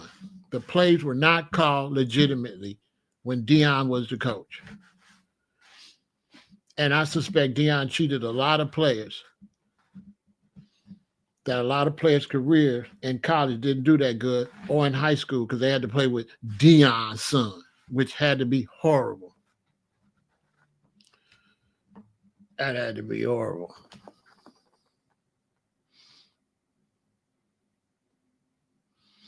You know what I'm saying? Yeah, the Cleveland Browns just drafted him. We'll see what he do. Hopefully he do all right. You know what I'm saying? Yeah, it was daddy. You know what I'm saying? You don't want your son. Everybody over here talking that crazy, but you wouldn't have wanted to play with him or had your son play with him, especially if your son wasn't playing a position of benefit. Now, if your son was on defense, cool. But if your son was like a running back or a fullback, ain't no way you would want your son playing over there with Deion and his son, because your boy ain't going to never touch the ball, because that boy going to always be in the pocket. Next play. He running. Your son don't get to run none. He got so much running yard, you know. He getting all the yards on the ground. He getting all the yards in the air. And your son that played all his life, that's a real good running back, a real good fullback, is getting his time getting cut down 1/3. He only getting the ball when it's a desperate situation. Now you want to give it to my son to try to make up for all this time you messed up. You know what I'm saying? You know what I'm saying? I know how the game go. Them numbers is inflated. I don't respect his numbers. His numbers to me is bootleg. Your daddy was the coach. You know what I'm saying? Your daddy was the coach. Your numbers is bootleg. Your daddy called the plays for you. Your daddy made you a superstar. Yeah, he's on the Browns. Welcome to reality. Daddy not there no more. That's the first thing they're gonna get through his head. People on the Browns is like, yeah, okay, little boy. You know what I'm saying? They ain't gonna like him. Ain't nobody gonna like him. I know if he came to my team and we had a little scrimmage and I'm defense, unless the coach specifically tell me to take it easy on it, I'm gonna do him dirty. Welcome to the league, little nigga. You know what I'm saying? Your daddy ain't here, boy. That's what they gonna be saying. Oh, the little baby, your daddy not here. I know that's what I'll be saying. What you gonna do now? Your daddy not here. Your daddy not here no more. I'm the only one in the real world. Come on, man. That's all you gonna hear. That's all Bronny gonna hear. Well, your daddy, boy, you ain't nothing. Your daddy got you in the league. Nobody gonna respect Bronny. Come on, man. Y'all brothers ain't real. I wouldn't respect Bronny. I beat Bronny shot up every time he tried to shoot. You know what I mean? If he gonna go up there stunt. He a goofy. I told you dudes are goofy. I'll be outside. See, he got the goofy mouth open with the goofy beard. See, that ain't player. He look player to y'all. Look at his mouth open. Look at him. See, he a goofy trying like that chain don't match him. He look like a nerd. He look like a nerd trying to with a gangster chain on his neck instead of just being a nerd. Bro, you come up from a good family. You ain't never been outside like that. So why is you trying to carry yourself in an image that dude from outside created that image, that jewelry and stuff? That come from the struggles of the hood when you finally get some money. Not born with a motherfucking silver spoon. Brothers that wear that jewelry and stuff, it shows struggle that they finally made it. They finally got a bag. Now you born with a silver spoon, you out here trying to look like Dirk. Dirk come out the goddamn Parkway. Boy, you ain't never been in Parkway in your fucking life. You ain't never been in O Block. You ain't never been in Inglewood. You ain't never been in a hood like that.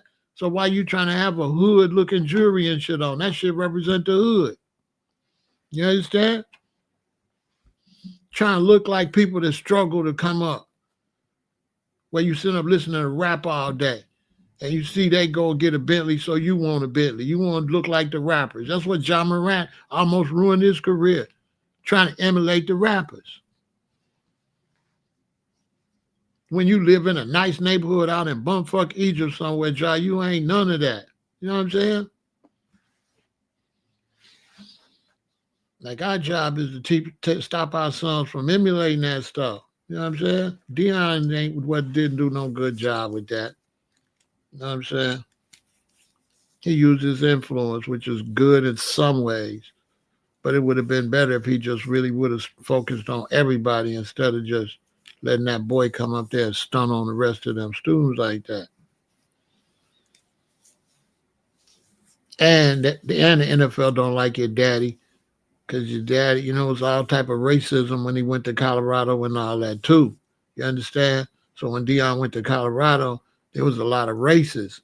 You understand? So a lot of these most football teams in these white areas, they can't bring Deion's son over there like that because they don't really like Deion.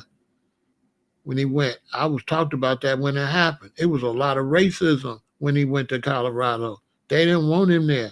White America didn't want him there. They didn't want him there. So if you think they don't want him there, you think they want him on the Broncos? They don't want him on the Broncos. They don't want him in none of these white states like that. They don't want him and his nigger daddy. You know what I'm saying? But whatever. That's why I'm the realist. You know what I'm saying?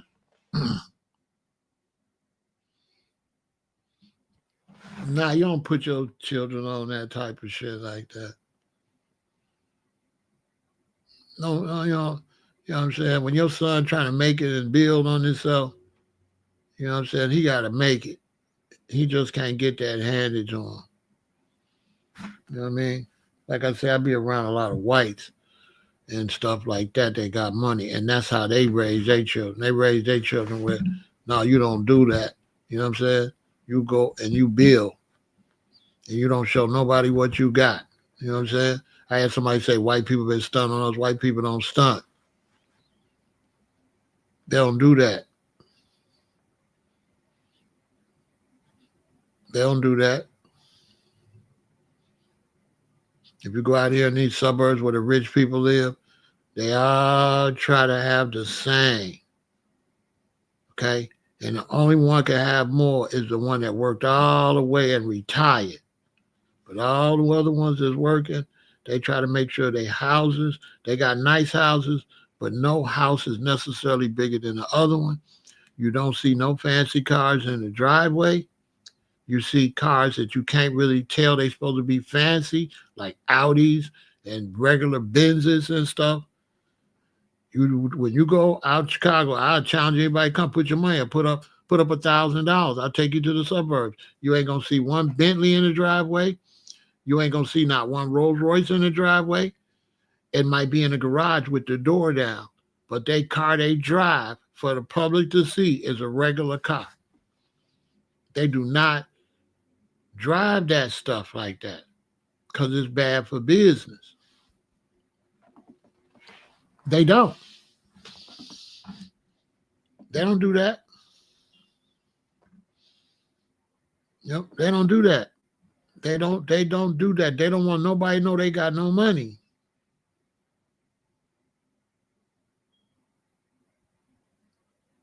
Black people ain't had nothing, so they want everybody to know they got some money. And then be broke. Be broke. His daddy teaching him wrong. He gonna get in the NFL and buy all that shit. And then if he get hurt, he out the NFL, he better hope his daddy got some money for him, put up them generational wealth. Because if not, he gonna be broke. A lot of professional athletes is broke today, like Floyd Mayweather.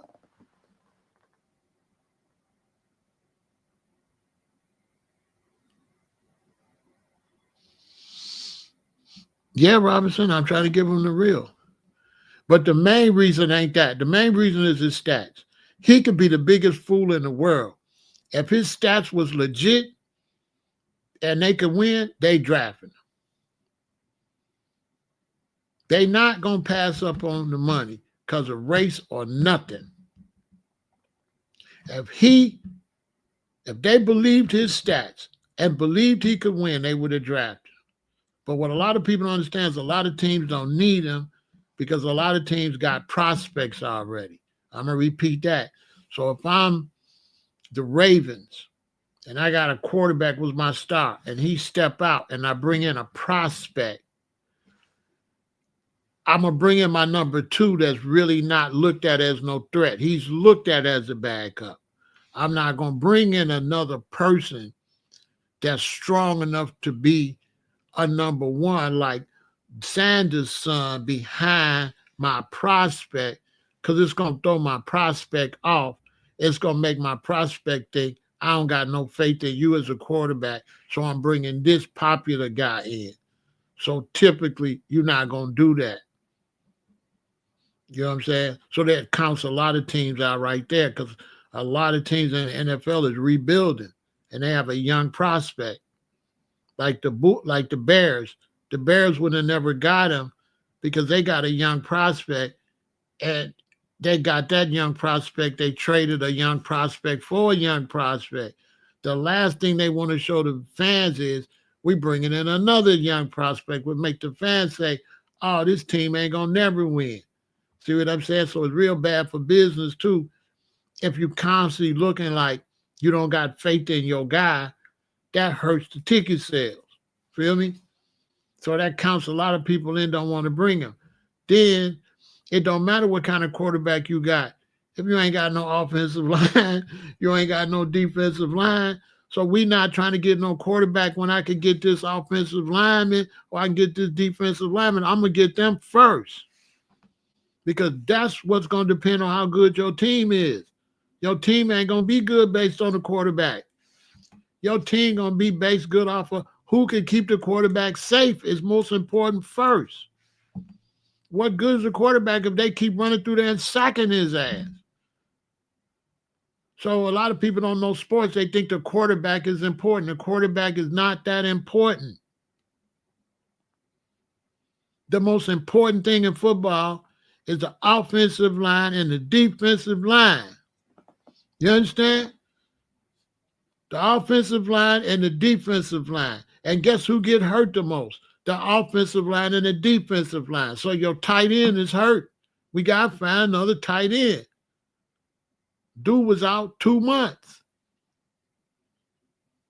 So now when we get a superstar tight end, superstar lineman, he going to beat a quarterback all day in real football. Them moms was out there trying to draft to build a team. But for fans, they think the quarterback is the team. No, the quarterback is nothing, really, to be honest with you. But quarterback is nothing, to be honest with you. I'll be honest with you. For NFL teams, the hard job is the offensive and defensive line and special teams. Can somebody kick the down field goal? Stuff like that. That is the football team. If you don't got that, it don't matter who your quarterback is. I'll be honest with you. So you know I know sports. I know what I'm talking about. So everybody tried to play down these other men in the draft. Like, why they didn't draft him? Because the other men they drafted is important. You understand? So that was whack too, the way everybody just thought that he's supposed to go in front of all these other good players. Like they drafted some good players. They didn't just pass on him. Y'all really believe the football team just passed on him? No. They had to go get the pieces they needed, and they did not need no quarterback. The people that needed a quarterback got them five quarterbacks. Five quarterbacks went before him. And why did five quarterbacks go before him? Because their stats was legit, and his stats ain't legit. His stats are not legit. I don't respect his stats. That's his daddy's stats. You understand? Shedeur's stats is his daddy's stats. He don't have no stats in the real life, in real football people, okay? Nobody will respect his stats because your daddy called all the plays and your stats is based off of the plays. Just like you could be playing football with a coach and he liked the running game. And if he liked the running game, he going to call plays to strengthen the running game. And if you're a receiver, you're going to suffer if the coach likes the running game. If you get with a coach like a passing game and you are running, then your stats are going to suffer because the coach likes the passing game and he's going to lead to keeping the ball in the air and you ain't going to touch the ball as much. Then you got the coach that just play any game. He got the running game and the passing game, and he going to use whatever win. Those are the team's best for everybody because the ball going to go on the ground and in the air. And that's football. And so a lot of teams that got the running game, they don't want him anyway. They ain't going to throw it anyway. They running it. Well, we don't need you. We got Walter Payton. We don't need you. We got the best running back in. We got one of the best running backs in the league. I didn't say he's not good because of his dad. Michael McKay, I did not say that. I'm going to repeat for the slow people. I said, Michael, that the reason they did not draft him early is because they don't respect his stats because his daddy created the stats. Now, I don't know how. I don't know what you're talking about. This just show you how. Look, what did I say that resembles any of that? His daddy's stats. It's his daddy's stats. The reason the ball was in the air. That is a fact. That he cannot throw the ball unless the coach called that play. That's a fact. Who calls the plays to put the ball in the air, Michael? Who decides if the ball go in there? The quarterback or the coach? Who decides if the ball go in the air? Who calls the plays? Who calls the plays, Michael? Who calls the plays? Michael, who calls the plays? Let's just keep it simple for a football team. When the coach is over there with that thing and he's talking, what is he doing? Who calls the plays?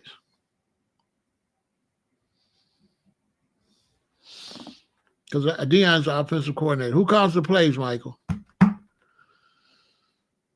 This type of stuff you got to deal with like slow. I respect Michael. He's been over here a long time. Who calls the plays, Michael?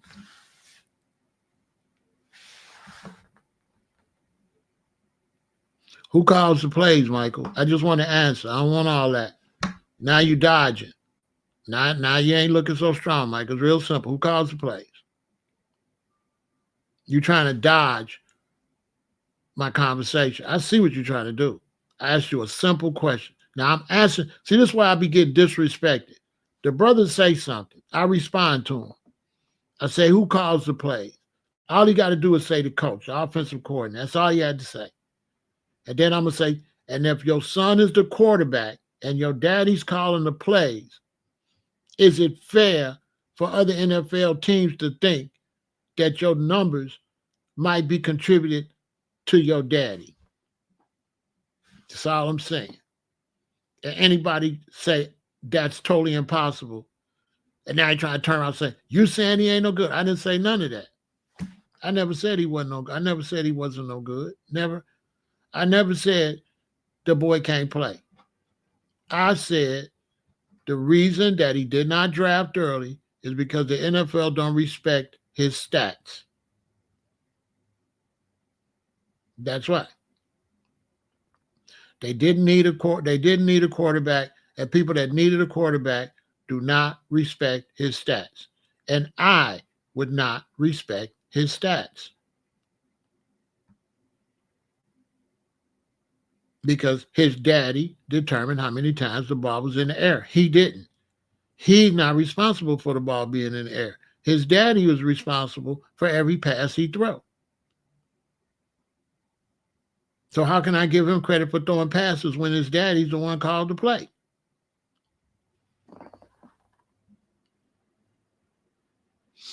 His daddy called to play.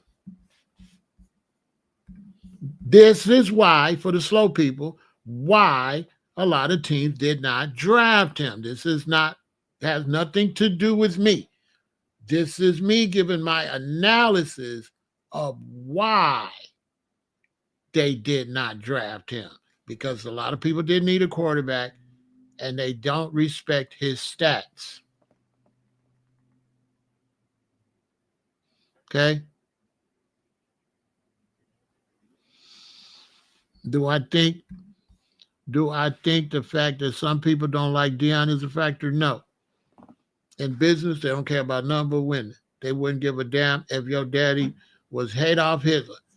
If you could win, they gonna get you, Michael. Money talks and bullshit walks. If you could bring that bread in, they draft it. Period. They don't give a damn. In business. This business, they don't care. They don't care at all.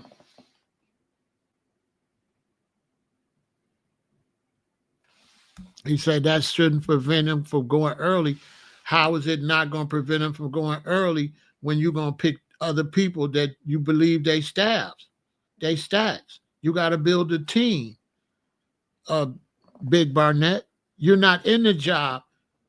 As a football team, I'm not in the job to pick him because y'all like him. I got to build a football team. We don't care nothing about him. We care about our team. And when it's our time to draft, we're going to draft the people best for the team. They didn't pass up on him. They picked who they thought was the best for the team. Go look at everybody who they drafted instead of him. The other quarterbacks they drafted, they believed their stats was legit. They believed they had ability to be able to build. None of those quarterbacks they picked are slouches, mind you. Let's not play like the quarterbacks that went out before him ain't real good. Okay? Hold on a minute.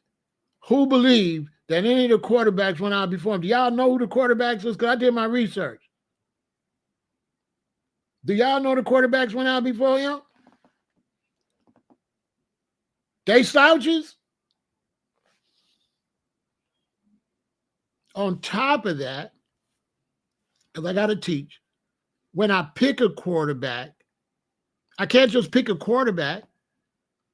I have to pick a quarterback that what? That's going to be able to play what? The type of ball that our team plays.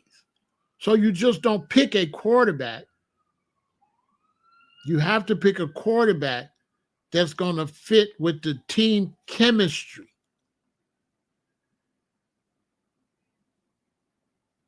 So you might want a quarterback that can run. But they're not going to pick Junior early because they don't respect his stats. I don't respect his stats, Tiger. To me, Shedeur's stats is false, fake. That his daddy made his stats. To me, his daddy called the plays for him to get them stats. I'm standing on that. You the quarterback, your daddy the coach. Your daddy made sure you kept the ball in there. I'm standing on that. Now, anybody ain't standing on that, you the one fake. You the one fake if you don't believe that's a serious possibility.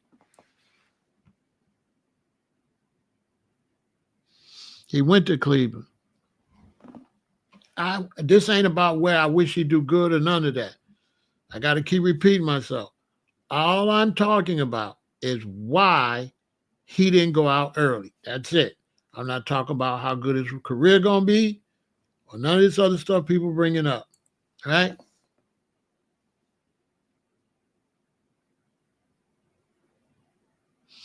Yeah, Cam was good for the Hurricanes. You know what I'm saying? I'm not saying if he good or nothing. People wanted to know why they passed on him. Somebody asked me, Pharaoh, what you think about it? I wasn't thinking about it at all. Okay, for people that came late, I wasn't thinking about it. Alley Cat texted me and say, Brother Pharaoh, what you think about him not being drafted? I said, my response was, I'll look into it. I had no opinion about the matter. I got up, I looked into it. When I did my research, I had to think honestly, what would make them not get him? I thought about race. I thought about Colorado. I thought about Deion's high profile. And then I thought about football. And when I thought about football, I thought about in the draft. And in the draft, they look at your stats. And when they look at your stats as a quarterback, they can see if your stats is inflated. They can see if your stats are different than other teams. And I would be willing to bet that the ball was in the air an unusual amount of time. I would be willing to bet that the ball was in the air an unusual amount of time. I'd be willing to bet $1,000 on any of y'all of that. I'd be willing to bet that the ball was in the air an above average amount of time under his daddy. I got $1,000 on that.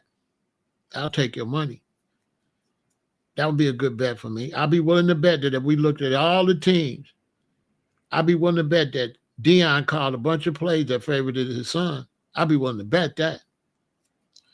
I'd be willing to bet the play calling showed favoritism for his son. And that's why a lot of people, as soon as he came to the team, they left. Because people left. I'd be willing to bet that.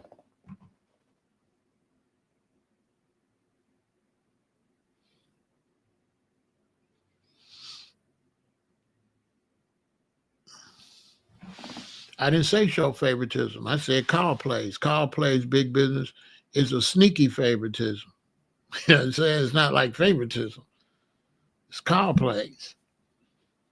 And if he's able to call plays, and so you got to understand something, Big Burnett, with Deion. Deion importance to college sports was ticket sales.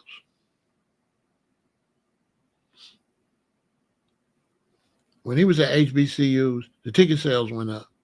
Remember, he was complaining people stole the ticket money, and he had the seats full, and they were saying it was less people, but he had it full. So first, let's get that straight. The first thing in football is ticket sales. That's first. Point blank, period. So if you got Deion and his son, that's ticket sales. When he went to Colorado, it was a threat, maybe not ticket sales because of the racism up there in Colorado. It was like, oh, God, did we get the right guy? Because they started trashing him. As a matter of fact, they trashing him right now. You understand? So money's always first.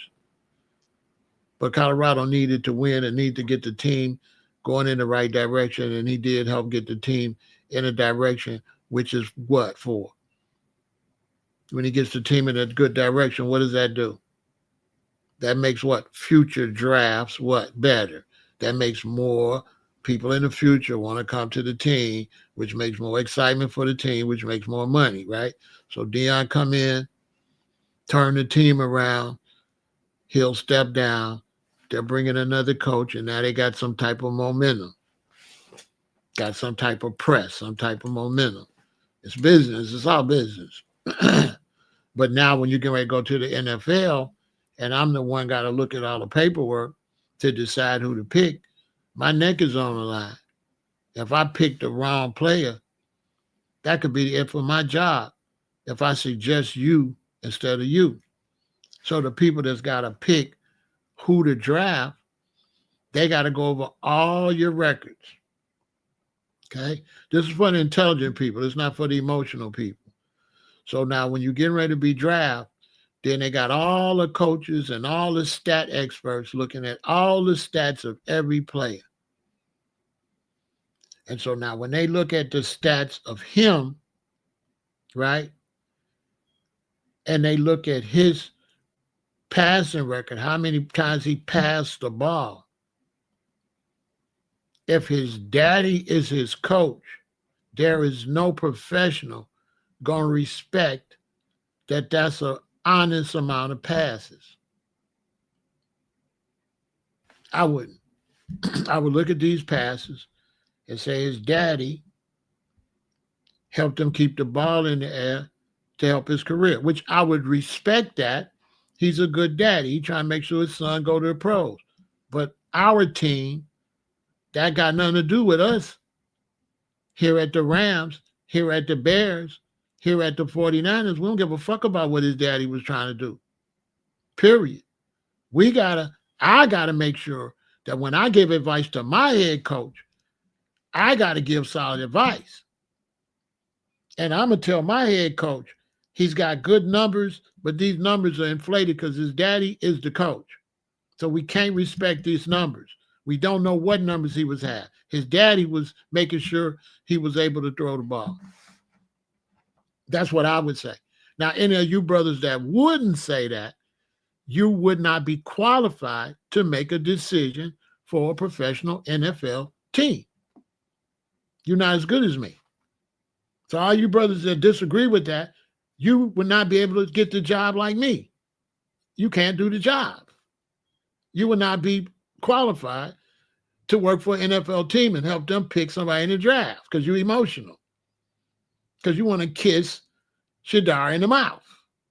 Whereas I don't give a damn about Shedeur. My job is to get the best person over on this team. And he might be a good player, might not. I can't tell because his daddy was the coach.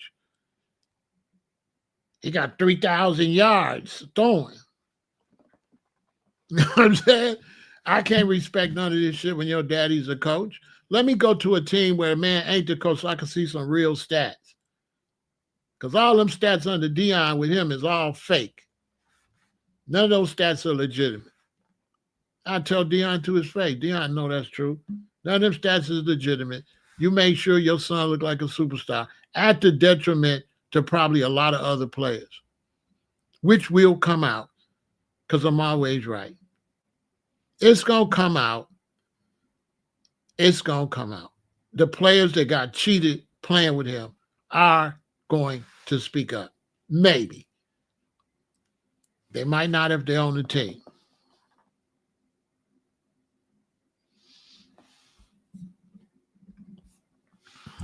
I'm trying to tell them. Shedeur threw 900 times in 1 year. Cordell threw 700 in 3 years.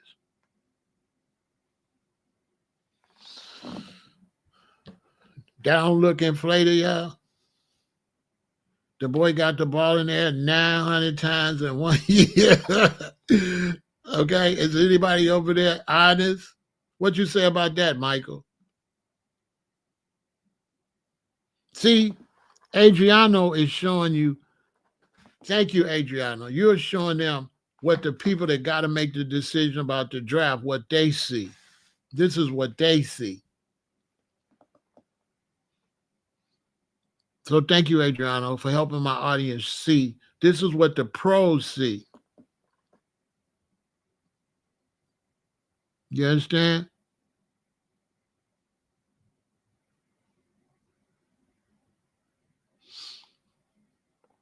This is what the pros see.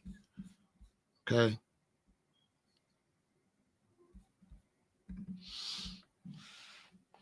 So nobody can really know what he do. So nobody will say he's bad or good because we wouldn't know. That was what I would have to tell my coach for the draft. I can't say because I don't know. Because his daddy was a coach, so I don't know what the kid could do. That would be my opinion on him. I don't know what the kid could do because his daddy affected the numbers. That would be my thing. That's what I would tell my coach if I worked. What would you do, Michael, if you was working and you had to help a coach pick him for a team? How would you do it? Because all that other stuff don't matter. I want to hear some professional conversations over here, Michael. If you worked for the Denver Broncos, or if you worked for the Chicago Bears, or you worked for some team, and you had to decide to pick him, what would you go by, Michael? Would you go by your emotions that you like him, or would you look at the numbers? And if you seen he had throw the ball a lot, you wouldn't acquire that to his daddy. That means, Michael, you wouldn't be qualified to do the job. But how could you feed the offense? I asked you, how would you determine what he could do when his daddy called the plays? Do you believe you can determine what he's going to do if his daddy called his plays? Yes or no?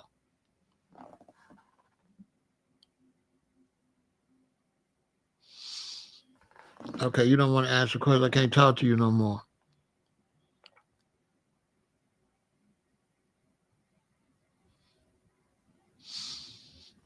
No, he was terrible at combine. Yeah, I can't talk to you no more.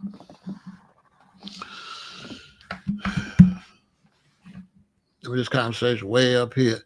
People want to be down there. I'm way up here on some serious shit.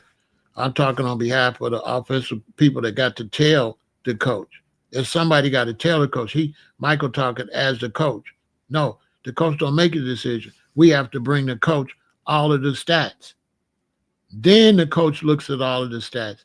And then we're going to come to the coach. I'm going to go to the coach and say, I can't tell you what he can do because his daddy manipulated the game. That's what I would tell my coach. So this is a guy, we could get him, but it's a shot in the dark. We don't know what he could do because his daddy manipulated his game. That's what I would tell my coach. I have a job to do with my team, so I would not be able to rate him. That's why he went so low. You know what I mean?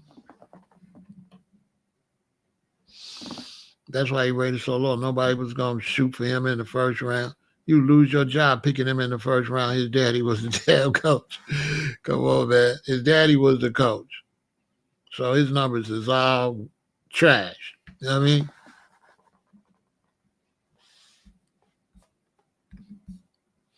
He's the most sacked quarterback, and he's not a scrambler in the pocket. He can't run the ball. No. And you know why he's the most sacked? Because his daddy kept the ball in his hand all the time. And if he's the most sacked, GK, that means how many running backs got cheated, right? Right, GK? If he's the most sacked, that means he didn't hand the ball off to my son, the running back. My son got to sit there and watch him get sacked, instead of give my boy the goddamn ball. So if my son was a running back, I'm telling y'all in the door, I would have pulled my son off the team. I would have never let my son been over there with them and let that man ruin my son's career to help his son. You understand? I would have never had him over there. Now, I mean what I say. I don't mean what you say I mean, bro. And you need to be careful over here. I'm going to have to get rid of you. You know what I'm saying? Because you're not going to come over here and just step on me like that. You know what I'm saying? Yeah, he had a poor offensive line. He got a poor offensive line. It didn't matter if he had a poor offensive line.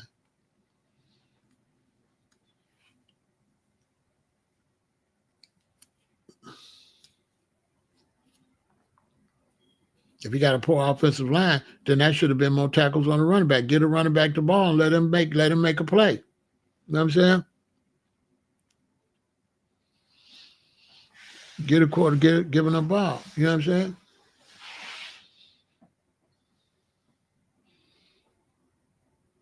I mean, I wouldn't play. I wouldn't want my son to play with him. If Deion's there with his son and my son's in high school trying to pick a college, we not going there. So I don't know the rest of y'all, if y'all good fathers or not. Y'all probably would have sent y'all son. But me, I wouldn't have sent my son to play with no boy and his daddy. I won't send my son where he's just another player. I don't want to send my son in no favoritism situation.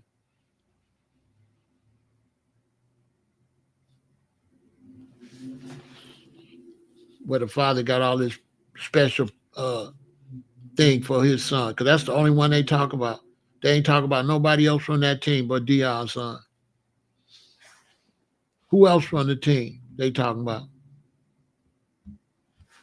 If I'm wrong. Why he's sucking all the light out the room for that college? Who else from that college got drafted? They ain't getting no, okay? So I'm proving my point. It's Deion's son. All them people play football over there, and the only one they talk about is Deion's son. That's the only one they talking about.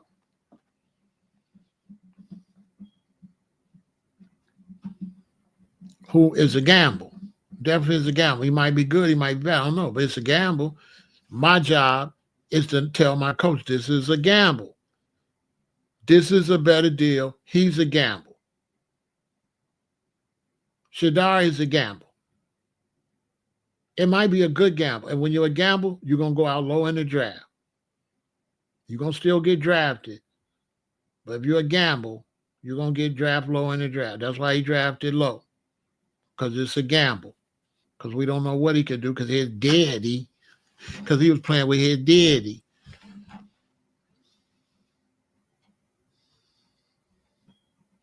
Basically, he's daddy's boy. You know? Nobody gonna respect nobody play with their daddy like that. I know I wouldn't, and I'm playing on my own. I'm making on my own. You here with your daddy? Can't nobody say nothing to you. Your daddy gonna get mad. You know what I'm saying? You got all kinds of special privileges. You the golden child on the team, so that team sucked anyway. It had to be horrible playing with him. That had to be a bad experience for sure.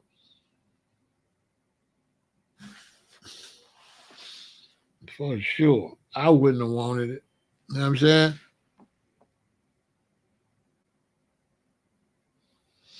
Tom Brady wasn't great without an offensive line, but that boy can't throw like no damn Tom Brady. Tom Brady can motherfucker throw, though, with or without an offensive line. Don't get it messed up. He got an arm on him. You just don't got no arm like that. His accuracy, offensive line don't make you put the ball where it need to be. It just give you the time to put it there. So we not finna hate on Tom. Tom could throw. When I run out for a pass, you got to be good to lead me like that. The offensive line just give you time to throw the ball, but they don't make you be able to throw that bad boy. Tom could slang that rock though and put it right there with my stride. It's gonna be right there, baby. Offensive line don't make that ball be right there. So we're not finna hate on TB, all that. TB and she, you know what I'm saying? Come on, man. I played football. You gotta lead me, which means you gotta know how fast I'm running. And man, it takes some art to throw that ball for him running and for that ball to get right there. You gotta really know what you're doing. I was a great quarterback. My hands was too small, so I can't hold the ball and really fling it. So that's why I could, you know what I'm saying? Yeah, he won the Heisman Trophy. TB ain't, come on, man. He ain't no joke. When you start talking about them type of quarterbacks, come on, man. Them top quarterbacks, Terry Bradshaws and them kind, no, they ain't nothing nice, boy. You cut, they hit you right there in the pocket. Pow, the ball there. When he tell you to run and go that way, when you turn around, the ball on the way. You know what I'm saying? The ball on the way. You know what I'm saying? The ball, right? The ball on the way. You know what I'm saying? Yeah, man. Them type of quarterbacks like that, man. Cunningham and them kind of dudes. Hey, man. Them dudes could play, boy.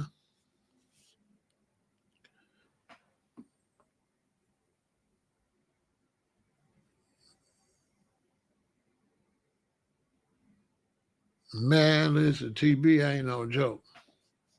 You know what I'm saying?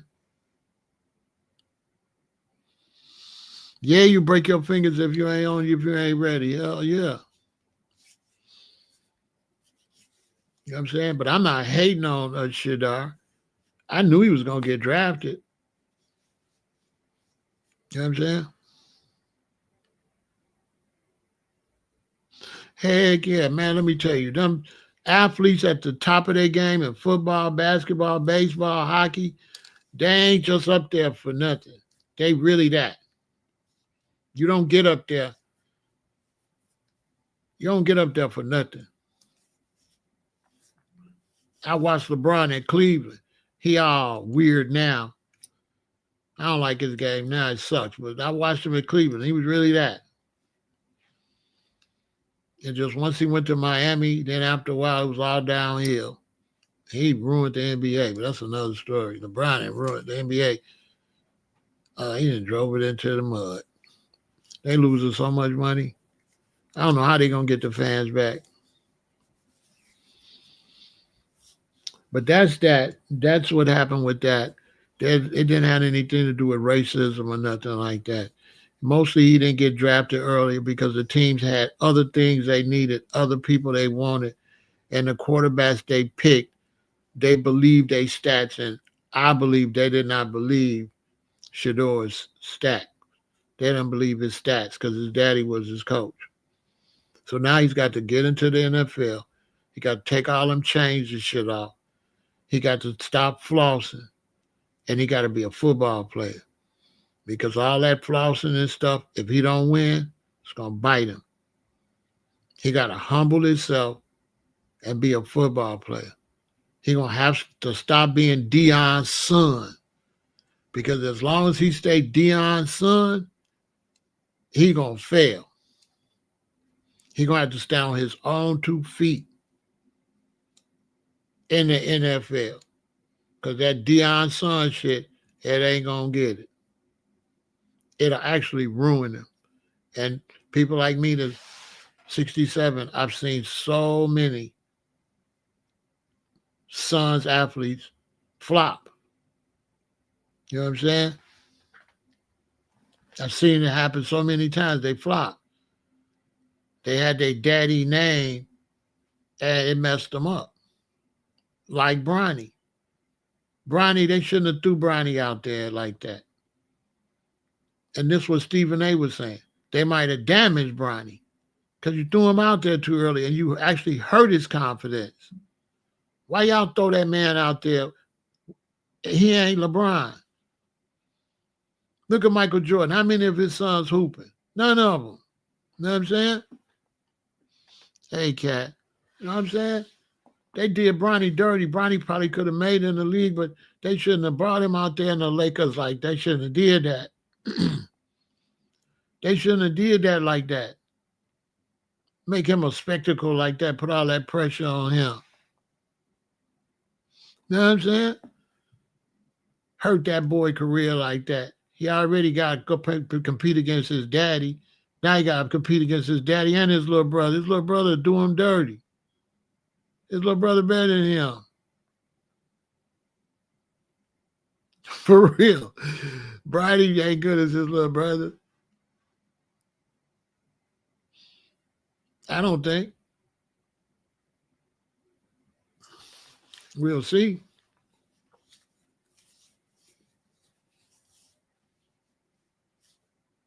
I don't think so. I think they put too much pressure on Bronny.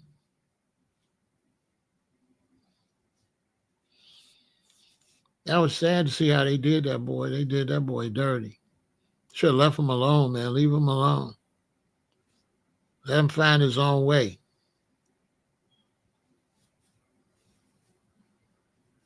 You know what I'm saying?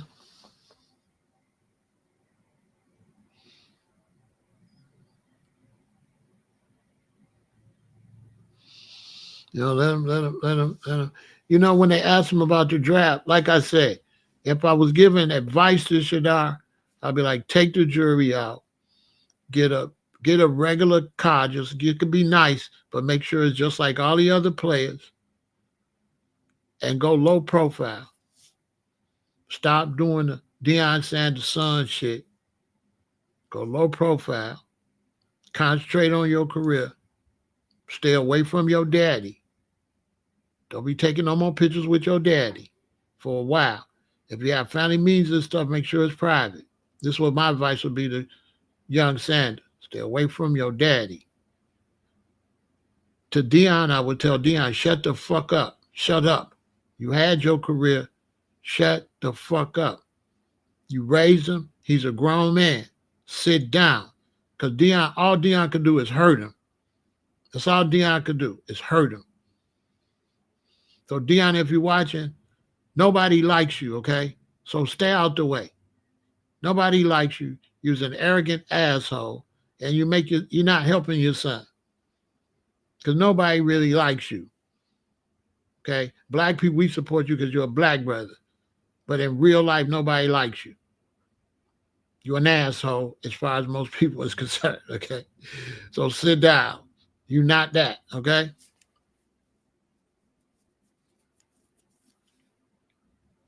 You know, sit down and stay out your son's way and get your health together before you lose your whole leg.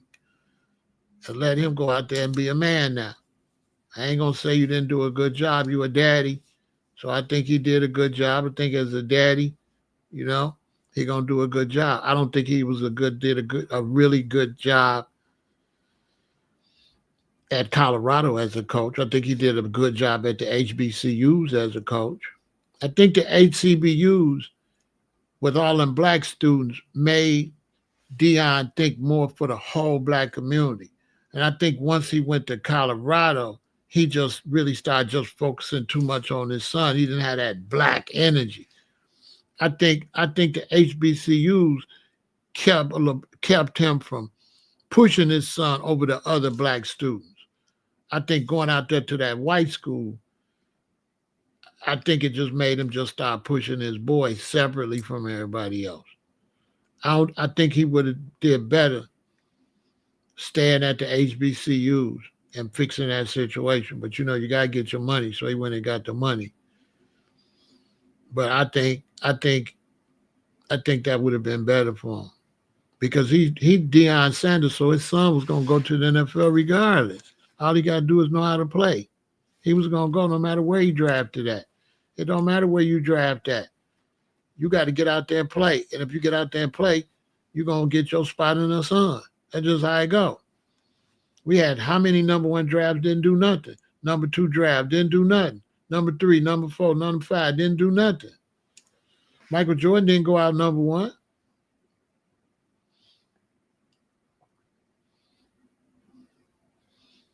That big old lame Kwame went out number one. He wasn't shit. A big ass goofy. On the internet running his mouth. Boy, you should have played some ball. I don't know why you're on the internet talking. A big ass stupid tree. They're big as a tree, couldn't do shit. On the internet running his mouth, mad at Stephen A. Because Stephen said you suck. You did suck. Kwame, get the hell out of here. Mad at Stephen because you was trash.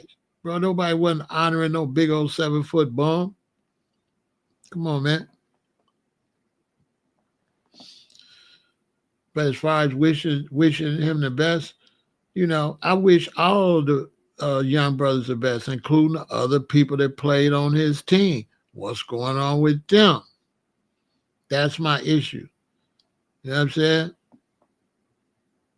What's going on with the other black people that played with Shedeur? Where they at? How's their career going? How much shine is they getting? Is it benefiting them for Deion coaching them?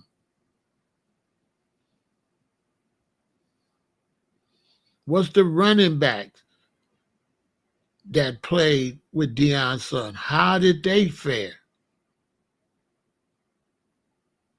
What was their stats? Did they make the draft? That would be my questions. You know what I'm saying?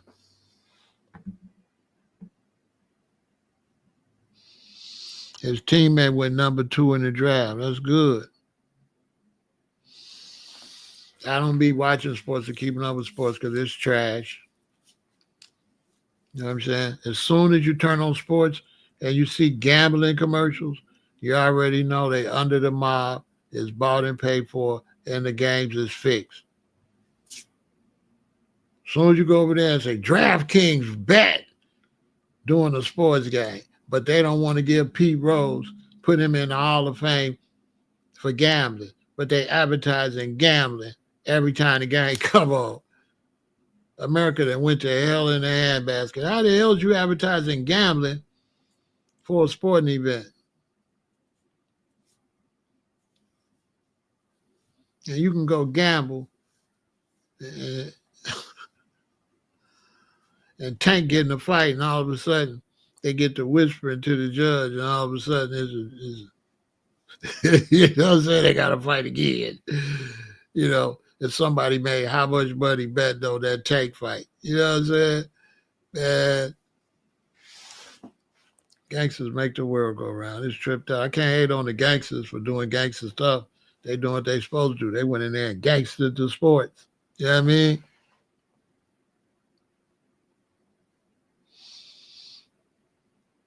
He went second pick, and he was the Heisman.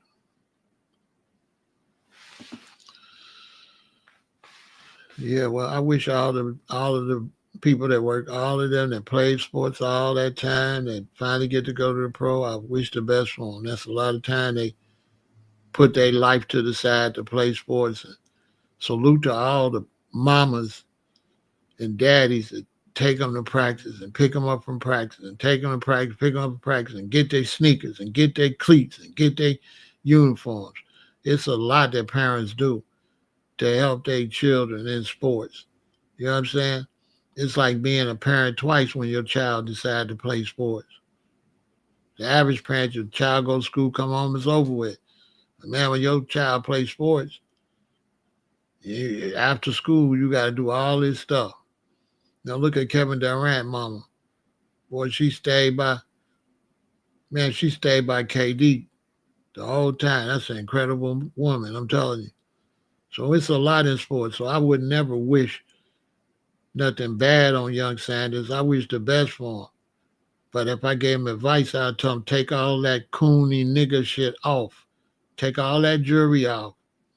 Take all that flashy shit, right? And wait till you real successful. And by the time you get successful, you ain't gonna want that stuff. You're gonna want a nice suit on and just a nice watch. You ain't gonna want all that bozo stuff. Take that stuff off. That stuff is a distraction. And whatever you do, you don't want to look nothing like the hood. You don't want to look like no rapper.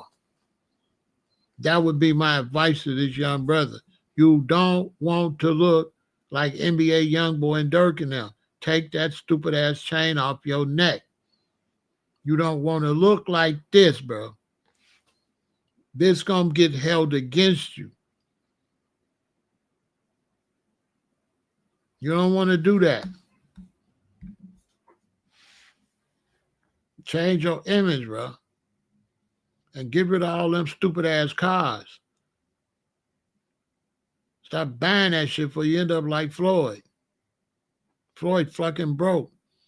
Floyd was the first one to show us he got a line of white cars. Then the next year, he got a line of black cars. And he got whole big ass desk, all these watches and jewelry. Now he broke. You know, we need some black economics going on. Teach our youth, stop buying that shit, bruh. With the Jewish community, they pledges to pass down money to their grandchildren. That's their pledge. They pledges not to show off. They pledges to pass down money to their grandchildren. That's why they got generational wealth. That's why they own everything. That's why them people be owning the NBA and you just work for the NBA. That's why they own the NFL. You just work for the NFL. That's why they own Major League Baseball.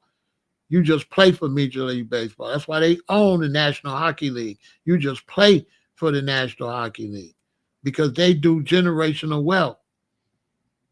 And you a player, they throw you out and bring another one and pay him some food, bird seeds, and get the money. Why they make billions, they give you a few millions. Why they make billions and trillions. You just goddamn somebody to bring money in the seats. You just entertainment. That's it. And they use you up and they throw you out and get another one. That's why it's a draft. And what's the military? A draft. And what they do to you, they draft you and they send you out there to die. They draft you and you go take all the bullets and you fight the wars. And then when it's over and you come back from Vietnam, they go get the rubber. Yeah, they go get the rubber. They send you to Vietnam to fight. But when it's over, Firestone and Uniroyal and Goodyear, they go get the money. And their kids didn't go. Donald Trump didn't go. He gonna send you to fight Iran. But he ain't go. He a Dodge drafter. His sons ain't gonna go. They Dodge drafters. They ain't draft dodgers. You know what I'm saying?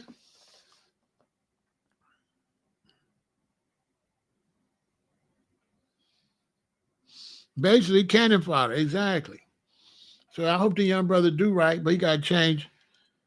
He got to change his ways. He can't. If he go into football like this,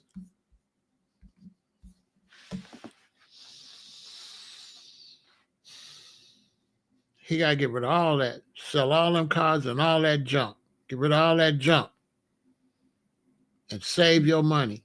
You know what I'm saying? Allow their kids to dictate, control our kids' future. Exactly. That's exactly what they do. And you're 100% right, Nicole. You just disposal. We have to teach our children, stop flossing. Stop flossing. Save your money. Stop trying to show somebody else that you got some money. Stop trying to show everybody you got some money. and get to have some money. It's better to have some money than to show somebody you got some money. It's the first thing you learn when you start getting money. Don't show nobody. Don't show nobody you get no money. You know what I'm saying? The thing about Dion is people understand Dion played football and basketball. So that's the first thing. So that boy ain't never going to be compared to his daddy. No way in his life. Dion was an exceptional athlete that played two sports. Okay? He wasn't no regular dude. Not at all. But Dion almost lost his life because he got foot damage. You know, Michael Jordan's feet was so bad at one time he had webbed toes. That's when they went and started trying to create the shoes and do scientific stuff for the Nike, for the Air Jordan to save his feet. Dr. J a lot of times couldn't walk after the game.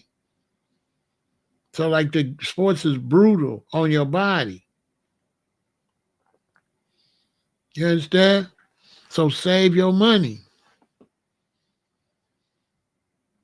And don't be flossing. To young people that's not rapping and stuff, don't floss. Don't floss.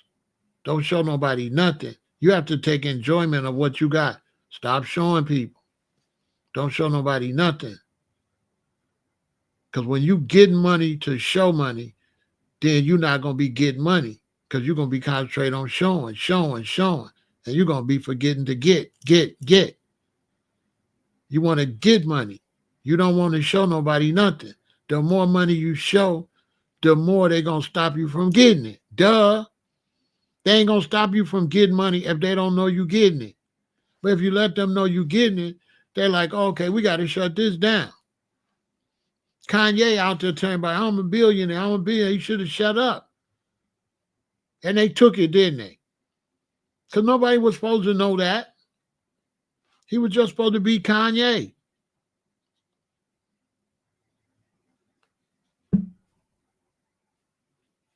I'm telling you from the streets. Seen it 1,000 billion times. And all the brothers that was getting money in the streets and showed everybody, they all went to jail and they all broke right now. Because they let too many people see they was getting money. And when they let people see they get money, and then I go stand next to them, now I'm a target too.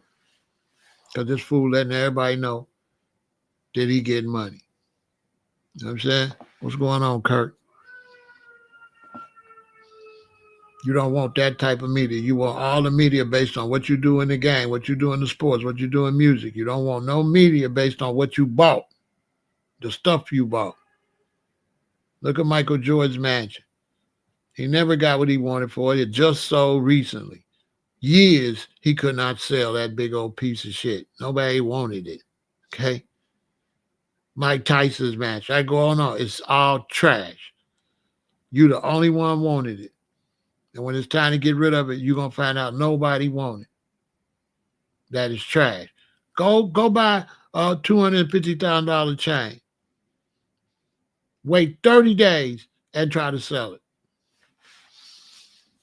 Do you know that when you buy a car, as soon as you drive it off of the lot, it depreciates right then? If you buy a Bentley right now and start it and just drive it outside and come back to sell it, it went down by thousands. And you done seen that all that designer shit is made in China for $10, for $150. And you paying $15,000 for something that costs $150, costs $300, $400 at the most. You paying $30,000 for a Birkin bag that costs $1,500. $1,500 bag, you paying $30,000, $40,000, $50,000, $60,000 for a $1,500 bag. And you're gonna go to the NBA and do that? You're gonna go to the NFL and do that? Buy a bunch of junk? It's time for black people to practice generational wealth. Stop buying all that shit. Because the more you buy, the less you make. So black people, we buying stuff, we don't make nothing. Name me some products that Dion got out. Where his jewelry store at? Why can't we go to his jewelry store and get some jewelry?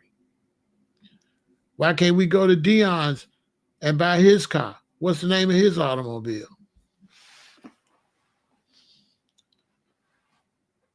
So basically, you're a hoe. You're going to make money to give it to your pimp.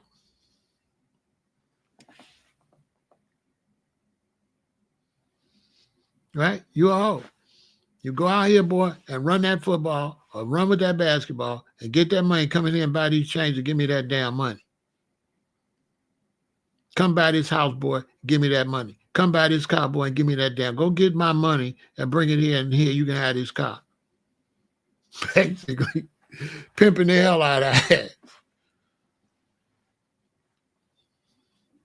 And they laughing at that one brother making all that money in the NFL, and he got just a regular house and a regular car. I forgot his name. Bro got like a nice little 3-bedroom house and a car. Smart.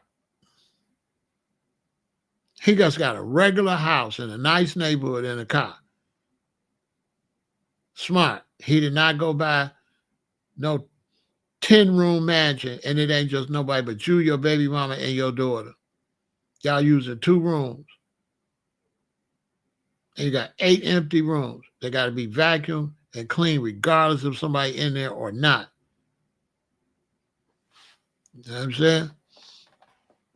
That's Jalen Hurts.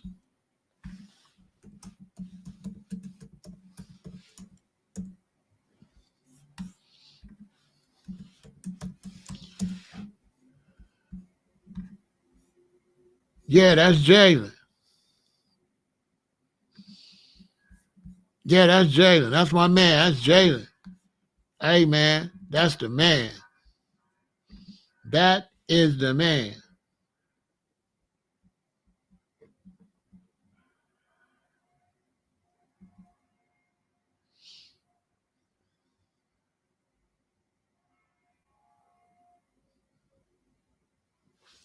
Why they keep showing me different houses saying these is houses?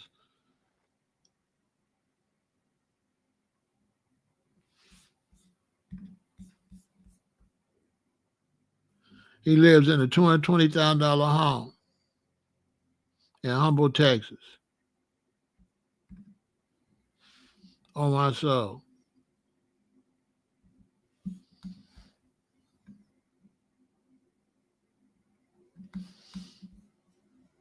Smart.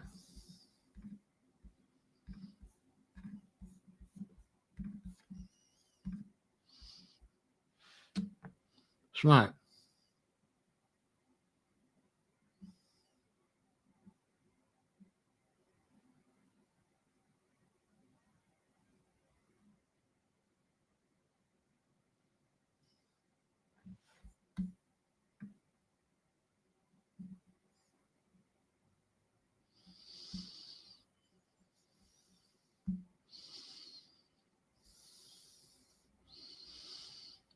Despite being one of the highest earning players in the league.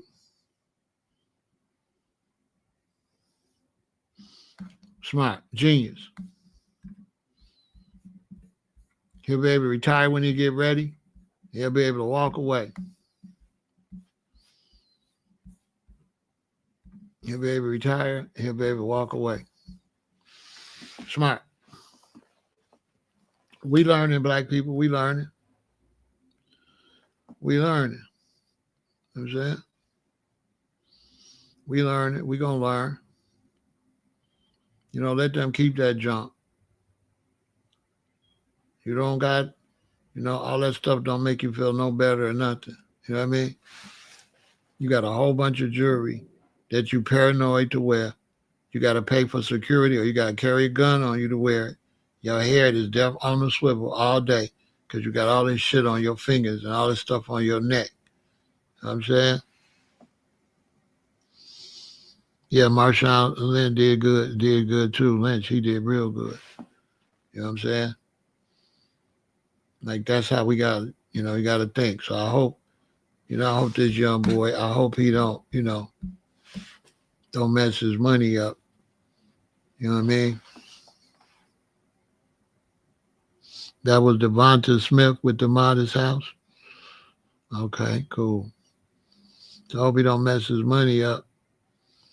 you know, because the vulture's going to come, the gold digger's going to come, and they're going to Shannon Sharp his ass, you know what I mean?